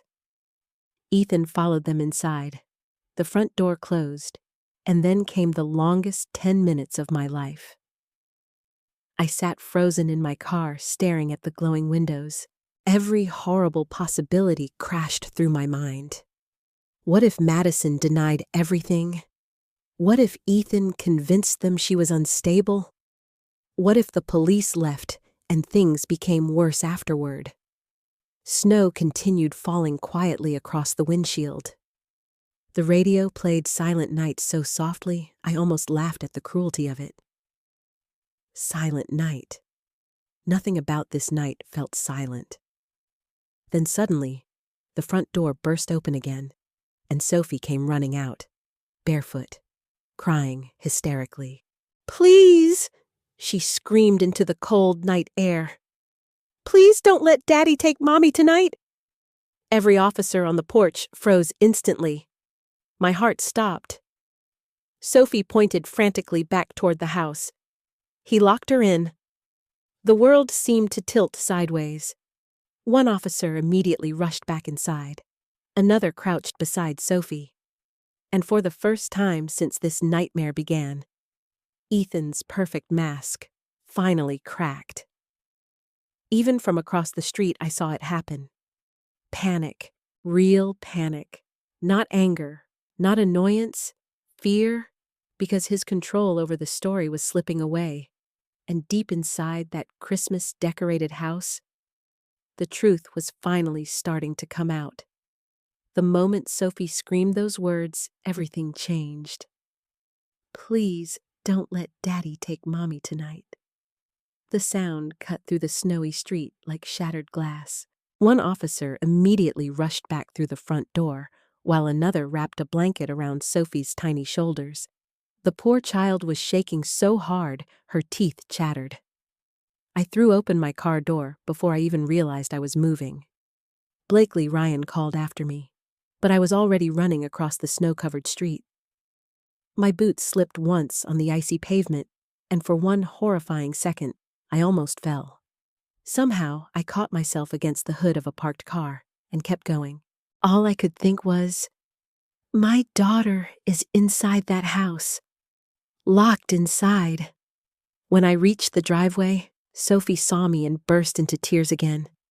Grandma, I dropped to my knees in the snow and pulled her into my arms. She clung to me so tightly it hurt. Her little body felt ice cold. Oh, baby, I whispered, brushing curls from her wet face. You're okay. Grandma's here. She buried her face against my coat. He's mad, she sobbed. Daddy's really mad. Fear shot through me. What happened? Sophie shook her head violently. I wasn't supposed to tell. My chest tightened. No child should ever live with secrets like that. Ryan approached carefully beside us. Sophie, he said gently, can you tell us where your mommy is? She looked toward the house immediately. Upstairs. Is she hurt? I don't know. Fresh tears rolled down her cheeks. She kept crying. I closed my eyes briefly. God. Inside the house, voices echoed sharply now. The calm Christmas atmosphere had shattered completely. I heard footsteps upstairs, doors opening. Then Ethan's voice rose for the first time since I'd known him. Not screaming, but no longer controlled. You can't just come in here and terrify my children. Ryan's jaw tightened slightly. One of the officers spoke firmly in response, but I couldn't hear the exact words.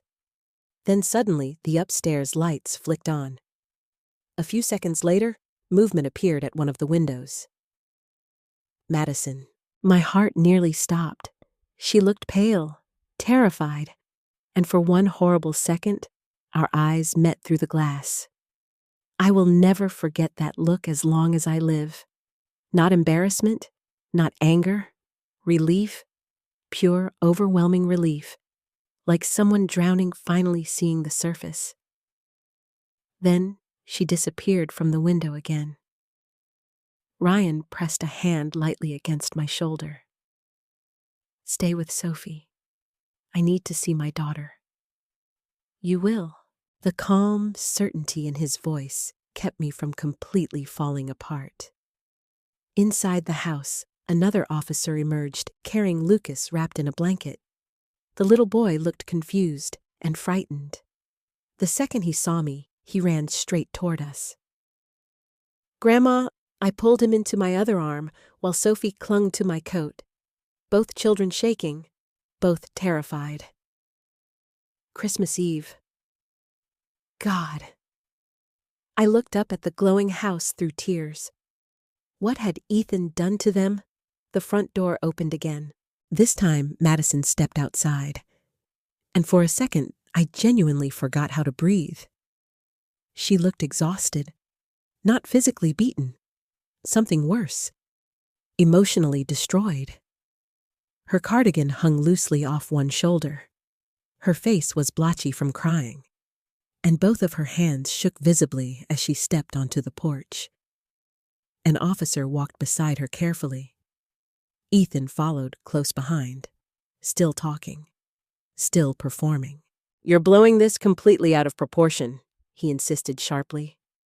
"My wife has anxiety issues. We've been discussing treatment options voluntarily." Voluntarily. The word made me sick. Madison looked toward me, then toward the children, and suddenly her composure shattered completely. "Sophie," she cried. The little girl broke from my arms instantly and ran toward her mother. Madison collapsed to her knees in the snow, wrapping both children against her chest, while sobs tore through her body. That sound, the sound of my daughter finally breaking, nearly destroyed me. I walked toward them slowly, afraid any sudden movement might shatter the moment. "Madison," I whispered. She looked up at me through tears. And then she said the one word I had not heard from her in years. "Mommy." That single word broke something open inside me. I dropped beside her in the snow and held all three of them together, while Christmas lights glowed around us like some cruel parody of a holiday postcard. Behind us, Ethan exhaled sharply. "This is exactly the problem," he muttered. "Emotional chaos." Ryan turned toward him immediately. "Sir, I need you to stop speaking for a moment." Ethan looked stunned. Actually stunned? Like no one had interrupted him in years. "I'm trying to explain the situation." "No," Ryan said calmly. "You're controlling the conversation." The silence after that sentence felt electric. Ethan's face hardened instantly, and for the first time, I saw the real man underneath the polished mask. Cold, calculating, angry at losing control. One officer stepped out of the house holding several papers. "Sir?" he called toward Ryan quietly. Ryan walked over. I watched their expressions change almost immediately. Then the officer handed him a plastic medication bottle. My stomach dropped.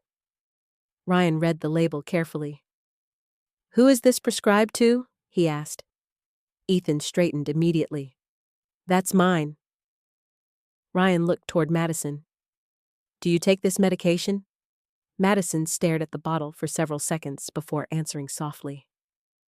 "No." "What medication is it?" I asked shakily. Ryan's expression remained carefully neutral. "Prescription sedatives." Ice flooded my veins, the papers, the locked room, the sedatives. Oh, God. Madison suddenly covered her face with both hands. "He said they would help me relax," she whispered. The officers exchanged glances. Ryan crouched carefully near her. "Madison," he said gently, "were you prevented from leaving the upstairs room tonight?" Her breathing became uneven. Ethan immediately stepped forward. "She asked for privacy." I asked her a question. Ryan replied without looking at him. Madison looked terrified now, not of the police, of Ethan. That realization hit everyone at the same time. I could see it happen across the officers' faces. Ryan lowered his voice further. "You're safe right now. No one here can stop you from speaking honestly." Madison looked down at the children curled against her, then finally whispered, "He locked the door." The entire world seemed to go silent. Even the wind. Even the music still faintly playing inside the house. Locked the door. Ethan laughed once suddenly. Short, disbelieving. "This is insane!" No one responded, because now everyone could see it. The trembling hands, the terrified children, the legal paperwork, the sedatives, the isolation, the fear. Ryan stood slowly.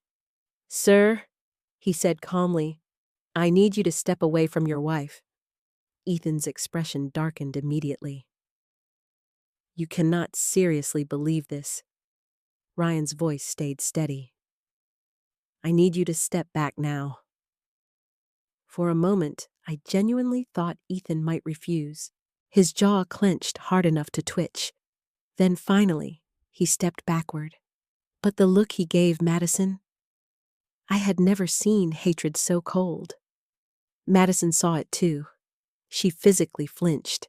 And that tiny movement changed everything. Because you cannot fake that kind of fear. Not in front of police officers. Not in front of your children. Not in front of your mother kneeling beside you in the snow. Ryan looked toward another officer. Call CPS response and domestic violence support. My heart lurched. This had gone far beyond a simple wellness check now. Ethan realized it too. You're ruining this family over nothing, he snapped. I stood slowly from the snow, my knees aching sharply. Then I looked directly at him for the first time, without fear. No, I said quietly. You did. And for the first time since this nightmare began. Ethan Carter finally looked afraid. The moment Ethan realized he was losing control, the performance disappeared completely. Until then, he had still been trying to sound reasonable. Concerned husband, misunderstood provider, patient man dealing with an emotional wife and intrusive mother-in-law. But now the mask cracked. You have no idea what you're talking about, he snapped at Ryan. The cold fury in his voice made Sophie press herself tighter against Madison. That alone said everything. Children always know who the dangerous person is. Ryan stayed calm. Sir, I need you to lower your voice. My children are standing outside in the snow because of this insanity. No, Madison whispered suddenly. Everyone turned toward her. Her voice shook violently. But for the first time all night, she did not sound small. They're outside because they were scared. Ethan stared at her like he couldn't believe she'd spoken against him publicly. That look terrified me more than yelling would have. Pure betrayal. Pure rage. Madison saw it too. I felt her body tense beside me immediately. Ryan noticed as well. Another officer moved slightly closer between Ethan and Madison. A barrier. Protection. And I swear to God I saw relief flicker across my daughter's face for the first time in years. Ethan laughed sharply again. Madison, he said, lowering his tone into fake patience. You're overwhelmed right now. That's all this is. There it was. The manipulation. Not, you're lying. Not, this didn't happen. Just, you're confused. Classic. Madison looked down at her trembling hands. For one horrible second, I thought she might retreat back into silence. Then Sophie spoke softly beside her. Mommy. Madison looked at her daughter, and something changed. I saw it happen right there in the driveway. A mother realizing her children were watching, learning, absorbing everything. If she stayed silent tonight, Sophie would grow up believing fear was normal. That realization gave Madison strength I hadn't seen in years. She lifted her head slowly. No, she whispered, then louder. No, I'm not confused. Ethan's jaw tightened. Ryan remained perfectly still. Madison swallowed hard. You locked me out of our bank accounts. Ethan scoffed immediately. That's because you overspend when you're emotional. I bought groceries. The silence that followed felt enormous. Madison kept going. You read my messages? You asked me to help organize your stress. You took my phone password. You gave it to me. No, Madison whispered. You stood over me until I did. Every word sounded painful, like she was forcing herself through years of fear, one sentence at a time. Ethan's calm facade finally cracked entirely. Oh my God, he muttered, running a hand through his hair. Listen to yourself. Ryan stepped slightly forward. Sir? But Ethan ignored him completely now. His eyes stayed locked on Madison. This is exactly why I was trying to get you help. Madison physically recoiled. I don't need help, she whispered. You cry constantly. Because I'm scared of you. The words hit the snowy street like thunder. Even the officers seemed stunned by how directly she said it. Ethan blinked once. Then his entire expression hardened into something terrifyingly emotionless. You're being manipulated? No, Madison said shakily. I'm waking up. I nearly started crying again right there, because for the first time since this nightmare began, my daughter sounded like herself. Weak, terrified, but herself. One of the officers approached Ryan quietly and handed him several papers from inside the house. Ryan flipped through them slowly. My stomach twisted as I saw familiar headings. Mental health evaluations, financial authorization forms, consent agreements. Ryan looked toward Ethan carefully. These were prepared tonight. Ethan straightened instantly. Yes. For what purpose my wife agreed to enter a treatment program? Madison stared at him in disbelief. I never agreed. You said you needed rest. That's not the same thing. Ryan held up one paper. This document grants temporary financial authority. Ethan crossed his arms, in case she became unable to manage things herself. My hands curled into fists. Manage things herself. He spoke about my daughter like she was defective property. Ryan's tone remained calm. Was she planning to sign these tonight? Ethan hesitated just slightly too long, and that hesitation told everyone the truth. Madison suddenly began crying again, not quietly this time. Years of fear seemed to break loose all at once. He kept saying I was unstable, she sobbed. Every time I disagreed with him, he said I was losing control. No one interrupted her. Not even Ethan. He told me I embarrassed him in public because I talked too much. Her breathing became ragged. He said I forgot things because something was wrong with my brain. Tears streamed down my face now, too. God, how long had she been carrying this alone? Madison looked toward me briefly. I almost believed him. That sentence shattered me completely, because psychological abuse is horrifying precisely for that reason. Eventually, victims stop trusting their own minds. He said no one else would want me, Madison whispered. That I'd never survive alone with 2 kids? You wouldn't, Ethan snapped instantly. Every officer's head turned toward him. Too fast. Too aggressive. He realized his mistake immediately, but it was too late. The real Ethan had finally surfaced completely. Ryan's expression hardened. Sir, I strongly recommend you stop speaking. Ethan stared at him furiously.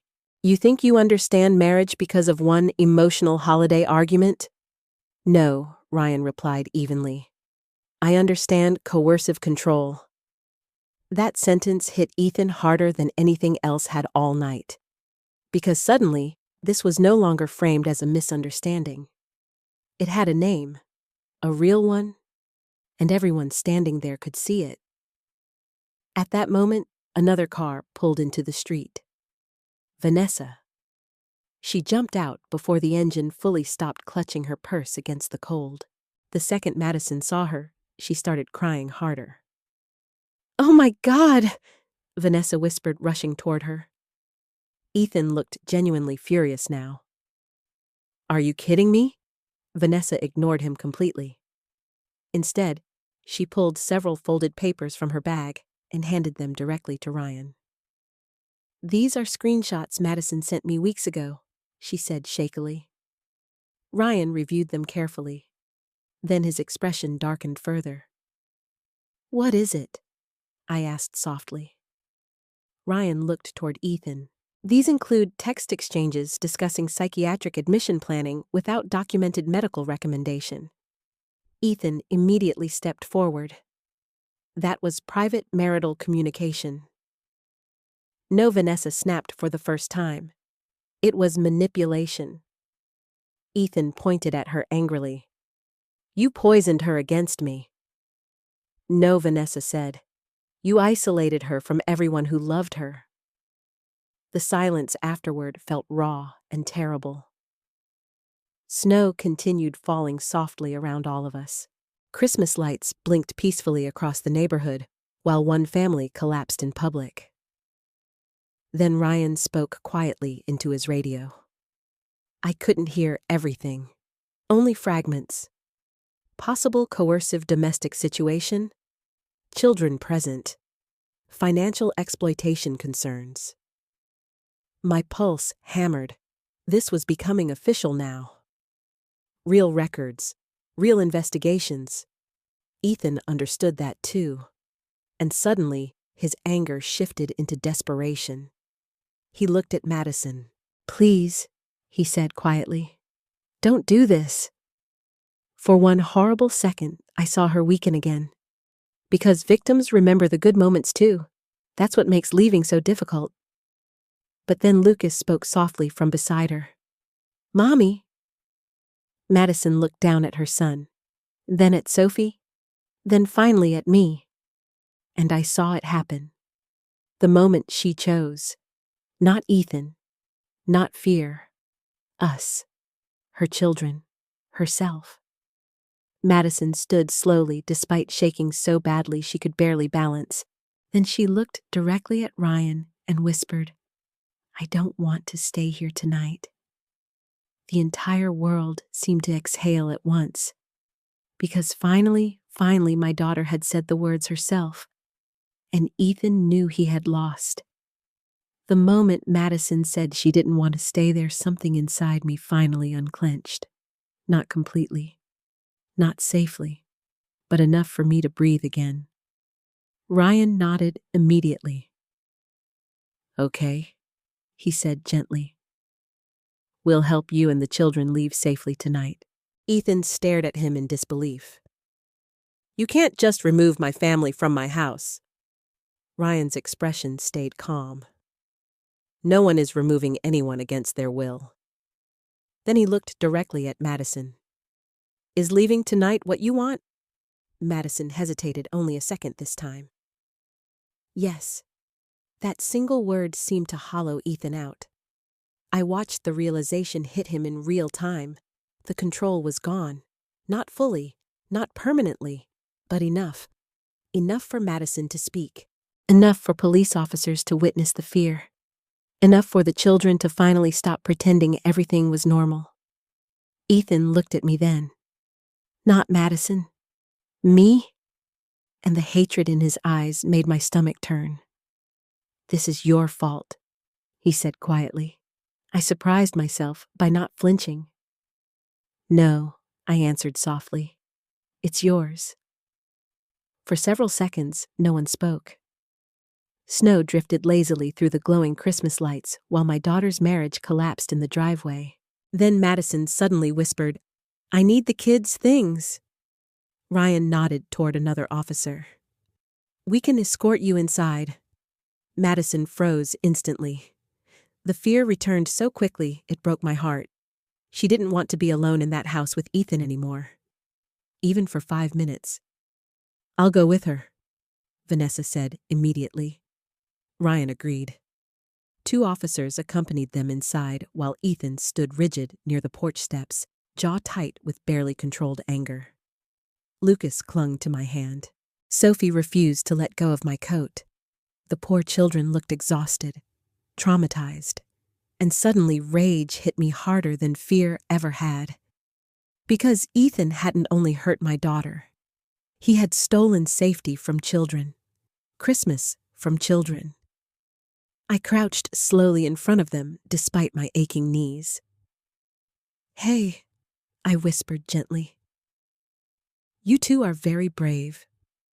Sophie's eyes filled with tears again. Is Daddy going to jail? The question shattered me. I swallowed hard before answering. I don't know yet, sweetheart. Lucas looked up at me quietly. Did we do something bad? Oh, God, no. My voice cracked immediately. No, baby, none of this is your fault. I pulled both of them close again. Children always blame themselves first. Always. Behind us, Ethan suddenly laughed bitterly. You're all acting like I'm some monster. Ryan looked at him evenly. Then help me understand why your wife was locked in a room. She asked for space. Ryan said nothing, didn't argue, didn't react. And somehow that silence unsettled Ethan more than anger would have. Manipulative people survive through emotional chaos. Calm truth terrifies them. Ethan rubbed both hands over his face roughly. She's not well, he muttered. There it was again. Not, I was wrong. Not, I hurt her. Just, she's unstable. The same story over and over. Ryan folded his arms. Did a medical professional diagnose her with anything? Was there a court order related to psychiatric intervention? No. Then why prepare financial control documents and treatment admission paperwork? Ethan looked away briefly. That was preventative. I almost laughed from disbelief. Preventative, like my daughter was a disaster waiting to happen. The front door opened again before Ryan could respond. Madison stepped outside carrying an overnight bag with Vanessa beside her. The second I saw Madison's face, I knew something else had happened inside. She looked pale, shaking harder than before. I stood immediately. What is it? Madison looked toward Ethan, then toward Ryan. There's more paperwork upstairs. Ryan's expression sharpened instantly. What kind folders? Her voice cracked. About me. Cold fear slid down my spine. Ryan exchanged a glance with another officer and headed inside with Madison. Vanessa stayed outside beside me. She found binders, Vanessa whispered quietly. Months of notes. My stomach dropped. What kind of notes? Everything. Her eyes filled with horror.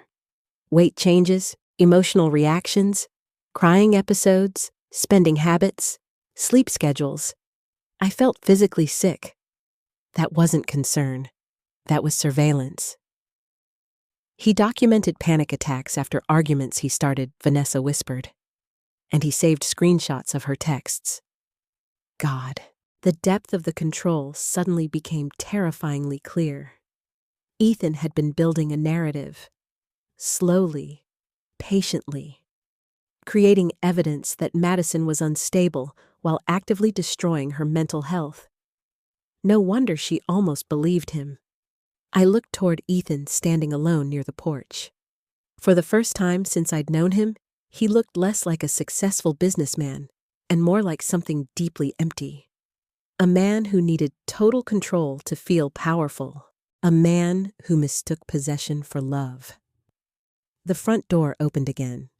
Ryan stepped outside carrying several folders. Even from where I stood, I could see typed dates and handwritten notes covering the pages. Ryan's expression had changed completely now. Professional?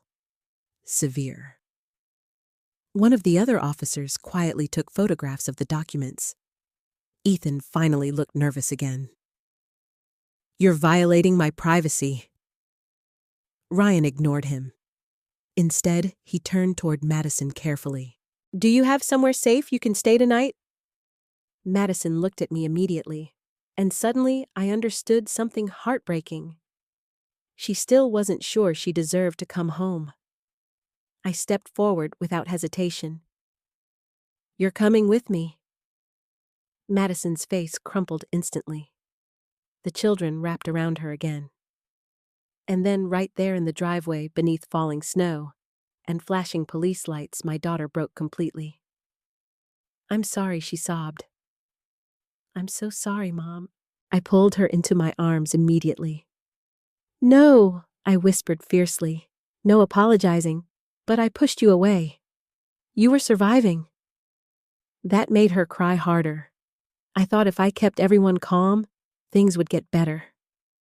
Oh God, that sentence, that desperate, exhausted hope. Every abused woman I had ever cared for carried that same belief at some point. If I just try harder, if I stay quieter, if I stop upsetting him, maybe things will improve. But fear never becomes love just because you obey it longer. Madison buried her face against my shoulder. He kept saying, I made him act that way. No, I whispered immediately. No one makes another person become cruel.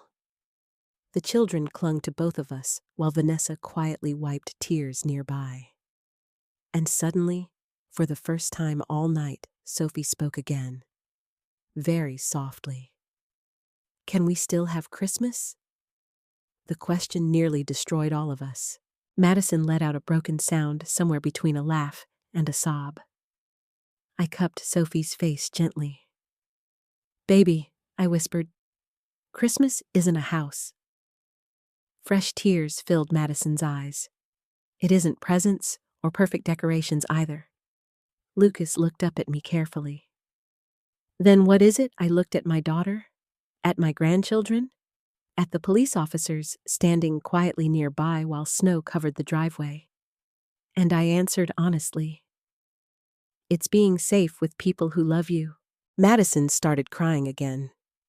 But this time, something about the tears felt different. Not hopeless, released. After a while, Ryan approached carefully. We've arranged temporary emergency resources and domestic violence advocates to contact you tomorrow, he said gently to Madison. For tonight, leaving is the safest option. Madison nodded slowly. Then Ryan looked at Ethan one last time. You are not to interfere with her departure tonight. Ethan stared at the ground silently. No arguments now. No polished speeches. Just silence. Because deep down, he finally understood something. The illusion was broken, and once the truth is seen clearly, it can never fully disappear again. 20 minutes later, I helped load overnight bags and children's blankets into my car. Madison paused before getting inside. She looked back once at the glowing house, the expensive decorations, the perfect Christmas lights, the life she had tried so desperately to protect. Then she whispered something so quietly, I almost missed it. I really thought I could fix him. I took her trembling hand gently. No, sweetheart, I said. You were never the thing that was broken. The first night back at my house did not feel victorious. It felt fragile, like holding shattered glass carefully in both hands and praying nothing broke further before morning. By the time we reached Dayton, it was almost 2:30 in the morning. The children had fallen asleep in the back seat halfway through the drive, exhausted from fear and crying. Sophie's head rested against Lucas's shoulder while snow blurred softly across the windshield beneath the headlights. Madison barely spoke the entire ride. She sat in the passenger seat staring out the window with both hands twisted tightly in her lap. Every now and then, I caught her flinching at nothing. At one point, my phone buzzed with a text notification, and Madison physically jerked in panic before realizing it wasn't Ethan calling her. That reaction alone broke my heart. Fear had become wired into her nervous system. When we finally pulled into my driveway, Madison whispered softly, I don't know how to do this. I turned off the engine and looked at her carefully. You don't have to know tonight. Tears filled her eyes immediately, because abused people are often expected to become strong the second they leave. But leaving is not healing. Leaving is just surviving long enough to begin. I helped carry the sleeping children inside while Madison followed slowly behind me, holding 2 small overnight bags. The moment Sophie woke enough to recognize my living room, she looked around nervously. Is Daddy coming here? The question landed like a knife. No, sweetheart, I said gently. You're safe here. She stared at me for a second longer before finally relaxing slightly. Children know when adults are lying. That night, for the first time, in a long time, she believed me. I made hot chocolate no one really drank, while Madison sat curled at the kitchen table, still wearing her coat. The Christmas tree glowed quietly in the corner of the room. Simple, uneven. Nothing like Ethan's perfect designer tree. And somehow it felt warmer, safer. Lucas fell asleep almost immediately on the couch beneath Marcus's old quilt. Sophie refused to leave Madison's side. Every time Madison stood up even just to use the bathroom, Sophie panicked slightly. "Mommy, I'm here, baby." Trauma teaches children abandonment quickly. Around 3:30 in the morning, after the children finally settled into the guest room, Madison and I sat alone at the kitchen table. For several minutes, neither of us spoke. Then suddenly, Madison covered her face with both hands. "I can't believe this is real." I reached across the table slowly. "You're safe now." But Madison shook her head immediately. "No," she whispered. "You don't understand." Fear crept back into her expression again. "He's going to come after me." My stomach tightened. "What do you mean he'll say I'm unstable?" Her breathing quickened. "He'll say you manipulated me." I stayed calm, despite the fear clawing through my own chest. "Then we'll fight it." Madison laughed weakly through tears. "You don't know Ethan." "No," I said quietly. "I finally do." That made her cry again. God, she looked exhausted, not just tired, destroyed. Years of emotional survival had hollowed her out from the inside. "I should have listened to you sooner," she whispered. "No, but you saw it before I did. That doesn't matter. It does to me." I shook my head firmly. Madison abusive people don't trap strong women because those women are weak. She stared down at the table silently. They trap them because they know how to manipulate love. That sentence hung between us quietly. Finally, Madison whispered, "At first he was wonderful." "Of course he was. They always are at first," I said gently. And slowly, piece by painful piece, my daughter began telling me everything. Not just the big, terrifying moments, the small ones. Sometimes the small ones are worse. The way Ethan corrected her pronunciation in front of friends until she stopped speaking as much in groups. The way he criticized her parenting privately, then praised her publicly, so no one would believe her if she complained. The way he tracked spending down to individual grocery items.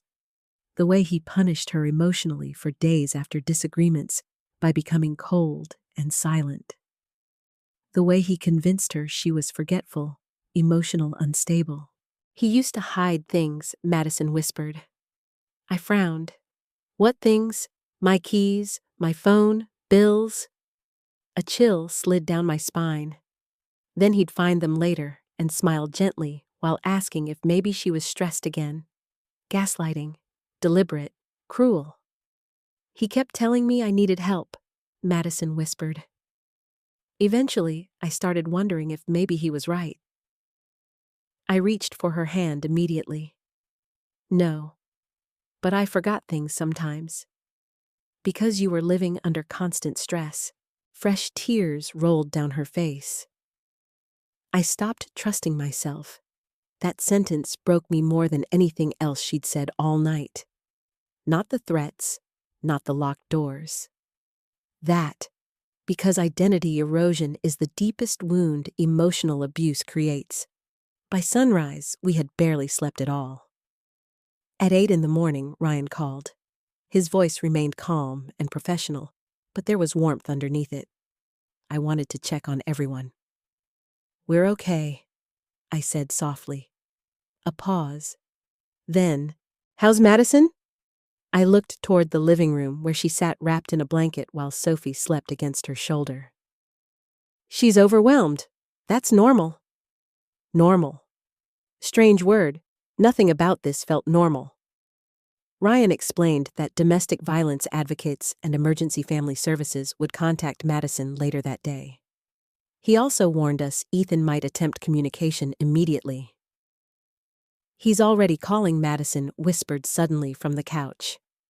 I looked over. Her phone screen glowed in her trembling hand. Ethan, calling again, and again, and again. Then messages started arriving rapidly. At first they sounded apologetic. "Please come home. We can fix this. I love you." Classic cycle. Fear, control, apology. Then the tone shifted.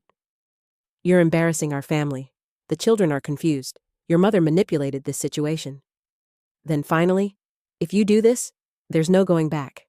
Madison's entire body shook reading that message. I sat beside her immediately. "You do not have to answer him." Tears slid silently down her face. "I still love him." There it was. The truth victims are often ashamed to admit. Love doesn't disappear the moment abuse becomes visible. That's why leaving hurts so much. I wrapped an arm around her shoulders gently. "You can love someone and still recognize they're hurting you." Madison leaned against me like she had when she was little. "I feel stupid." "No, I stayed too long. You survived too long." That difference mattered. Later that afternoon, Vanessa arrived carrying groceries, extra clothes for the children, and a folder filled with therapist and attorney recommendations. Practical things. Hope disguised as paperwork. The children slowly started relaxing throughout the day. Lucas played with his train set quietly on the living room rug. Sophie colored pictures beside the fireplace. At one point, she drew a Christmas tree with a perfectly straight angel on top. I nearly cried seeing it. Madison noticed too. That evening, while the children watched Christmas cartoons, Madison sat beside me on the couch holding a mug of tea she'd forgotten to drink. "Do you know the worst part?" she whispered suddenly. What she stared at the Christmas lights blinking softly across the room. "I spent years trying to become smaller so he would feel bigger." Tears burned behind my eyes. "Oh, sweetheart." She shook her head slowly, and it still wasn't enough. "No, it never would have been. Because people like Ethan are not starving for love. They are starving for control. And no amount of shrinking yourself can ever satisfy someone who needs power more than partnership." I took Madison's hand gently in mine. Outside, snow continued falling softly over the quiet neighborhood. And for the first time in many years, my daughter finally stopped apologizing for taking up space. 1 year later, another Christmas card arrived in my mailbox. But this time, I wasn't afraid to open it. I stood in my kitchen holding the envelope for several seconds anyway, overwhelmed by how much life could change in a single year. Last Christmas Eve, I had been sitting at this same table, terrified my daughter might disappear forever. Now the morning sunlight spilling through the window felt warm instead of lonely. I opened the envelope carefully. Inside was a photo of Madison and the children standing in front of a smaller Christmas tree in a smaller house. Nothing looked professionally decorated anymore. The ornaments didn't match. The garland hung unevenly. Lucas had clearly made several paper snowflakes himself. And Madison looked alive again. Not perfect, not untouched by pain, but real. Her smile reached her eyes for the first time in years. At the bottom of the card, she had written, "Mom, can you come early this year? The kids want you to put the angel on the tree." I started crying before I even reached the second sentence. Not dramatic sobbing, just quiet tears sliding down my face while I stood alone in my kitchen, holding proof that my daughter had survived. The house Madison rented now sat 20 minutes from mine in a quiet neighborhood outside Dayton. Smaller than Ethan's house, older too. The kitchen counters didn't match, and the front porch leaned slightly to one side. But the moment I walked through the front door that Christmas afternoon, I felt something I had never once felt inside Ethan's beautiful house. Peace. Real peace. Not silence controlled by fear. Not perfection built around tension. Peace. The smell of cinnamon and baked ham filled the air, while old Christmas music played softly from the living room. Lucas ran toward me first. "Grandma's here." He looked taller already. Children begin healing the second they feel safe enough to become loud again. Sophie wrapped her arms around my waist next. "Mommy said you have to fix the angel," she whispered seriously. I smiled through tears. I heard. Madison stepped into the hallway carrying a tray of cookies. For a moment, we just looked at each other. 1 year, therapy appointments, court hearings, nightmares, lawyers, panic attacks, protective orders, slow healing, none of it easy. But she was still here, and that mattered more than anything else. "You made too many cookies again," I teased softly. Madison laughed. Actually laughed. Warm. Natural. "You raised me," she said. That simple sentence nearly broke my heart all over again. Because for so long, Ethan had convinced her I was the problem. Now she sounded proud to belong to me again. The legal process after Christmas had been ugly, messy, exhausting. Ethan fought everything. At first, he insisted Madison had suffered an emotional breakdown triggered by holiday stress and manipulation from me and Vanessa. But the evidence buried him slowly. The folders, the texts, the financial documents, the officers' reports, Sophie's statements, even the sedatives. None of it matched the image of a caring husband trying to help his unstable wife. Eventually, Madison received a long-term protective order. The divorce proceedings were still ongoing, but Ethan no longer controlled her finances, phone movements, or relationships. And maybe, most importantly, he no longer controlled the story. That was the part people don't talk about enough. Abusers survive through narrative. They make victims question reality until fear sounds more believable than truth. Watching Madison slowly reclaim her own voice had been one of the hardest and most beautiful things I'd ever witnessed. Not overnight. Healing never happens dramatically. It happens quietly, in tiny moments. The first time Madison wore bright lipstick again because Ethan used to say it made her look attention-seeking. The first time she laughed too loudly at dinner and didn't apologize afterward. The first time she bought something small for herself without guilt. The first time she slept through the night. Those moments mattered. Every single one. Madison worked part-time now at a local marketing firm with flexible hours. Therapy helped. So did distance. So did safety. The children were healing too. Sophie smiled more easily now. Lucas stopped apologizing every time he spilled something. Trauma leaves fingerprints on children. But love can soften them over time. That Christmas evening, while dinner cooked in the kitchen, Sophie tugged gently on my sleeve. "Come see." She led me to the living room where the tree stood glowing softly beside the window. At the very top, the angel leaned slightly sideways, crooked, deliberately waiting for me. I laughed quietly through tears. "Okay," I whispered. "Let's fix her." Sophie dragged a small stool across the rug while Lucas held the box of ornaments proudly. And then Madison walked into the room carrying mugs of hot chocolate. She stopped when she saw us standing by the tree. For a second, emotion crossed her face so openly it nearly shattered me. Grief, relief, love, all tangled together. "Mom," she whispered softly. I turned toward her. She swallowed hard before speaking again. "Thank you." Just 2 words, but inside those words lived everything. Thank you for seeing the signs. Thank you for not believing the lies. Thank you for calling the police. Thank you for refusing to abandon me even when I pushed you away. I walked toward her slowly. You never have to thank me for loving you. Madison's eyes filled instantly. But I hurt you? Yes, I admitted gently. That surprised her. Because healing is not pretending pain never happened. It's surviving honestly together afterward. You hurt me? I repeated softly. But you were drowning. Fresh tears slipped down her cheeks. I really thought keeping everyone happy would save the marriage. I took her hand carefully.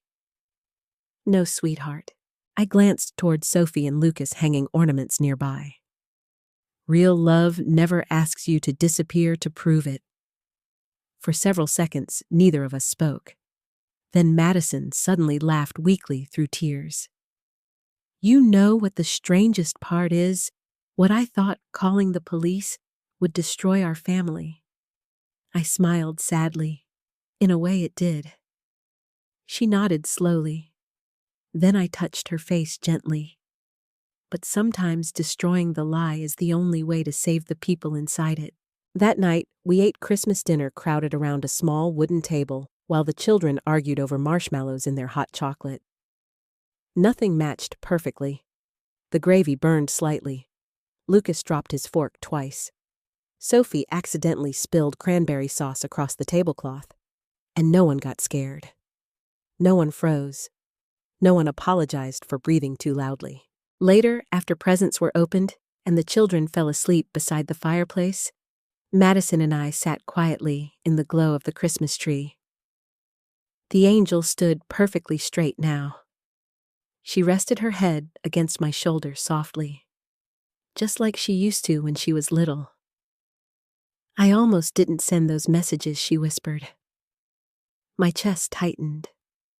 What changed your mind? Madison stared at the tree for a long moment. Then she answered quietly, because deep down, I think I always knew you'd come for me. And sitting there beside my daughter 1 year, after the worst Christmas of our lives, I realized something. Sometimes love is gentle. Sometimes love is patient. And sometimes love is calling the police on Christmas Eve because your child is too frightened to save herself. And I would do it again every single time. If this story touched your heart, tell me honestly in the comments. What would you have done if you were in my position? And if you've ever had to walk away from someone who made you feel small? I hope you remember this tonight. Love should never require fear to survive. Please, like, subscribe, and share where you're watching from and what time it is there right now. I read your comments more than you know.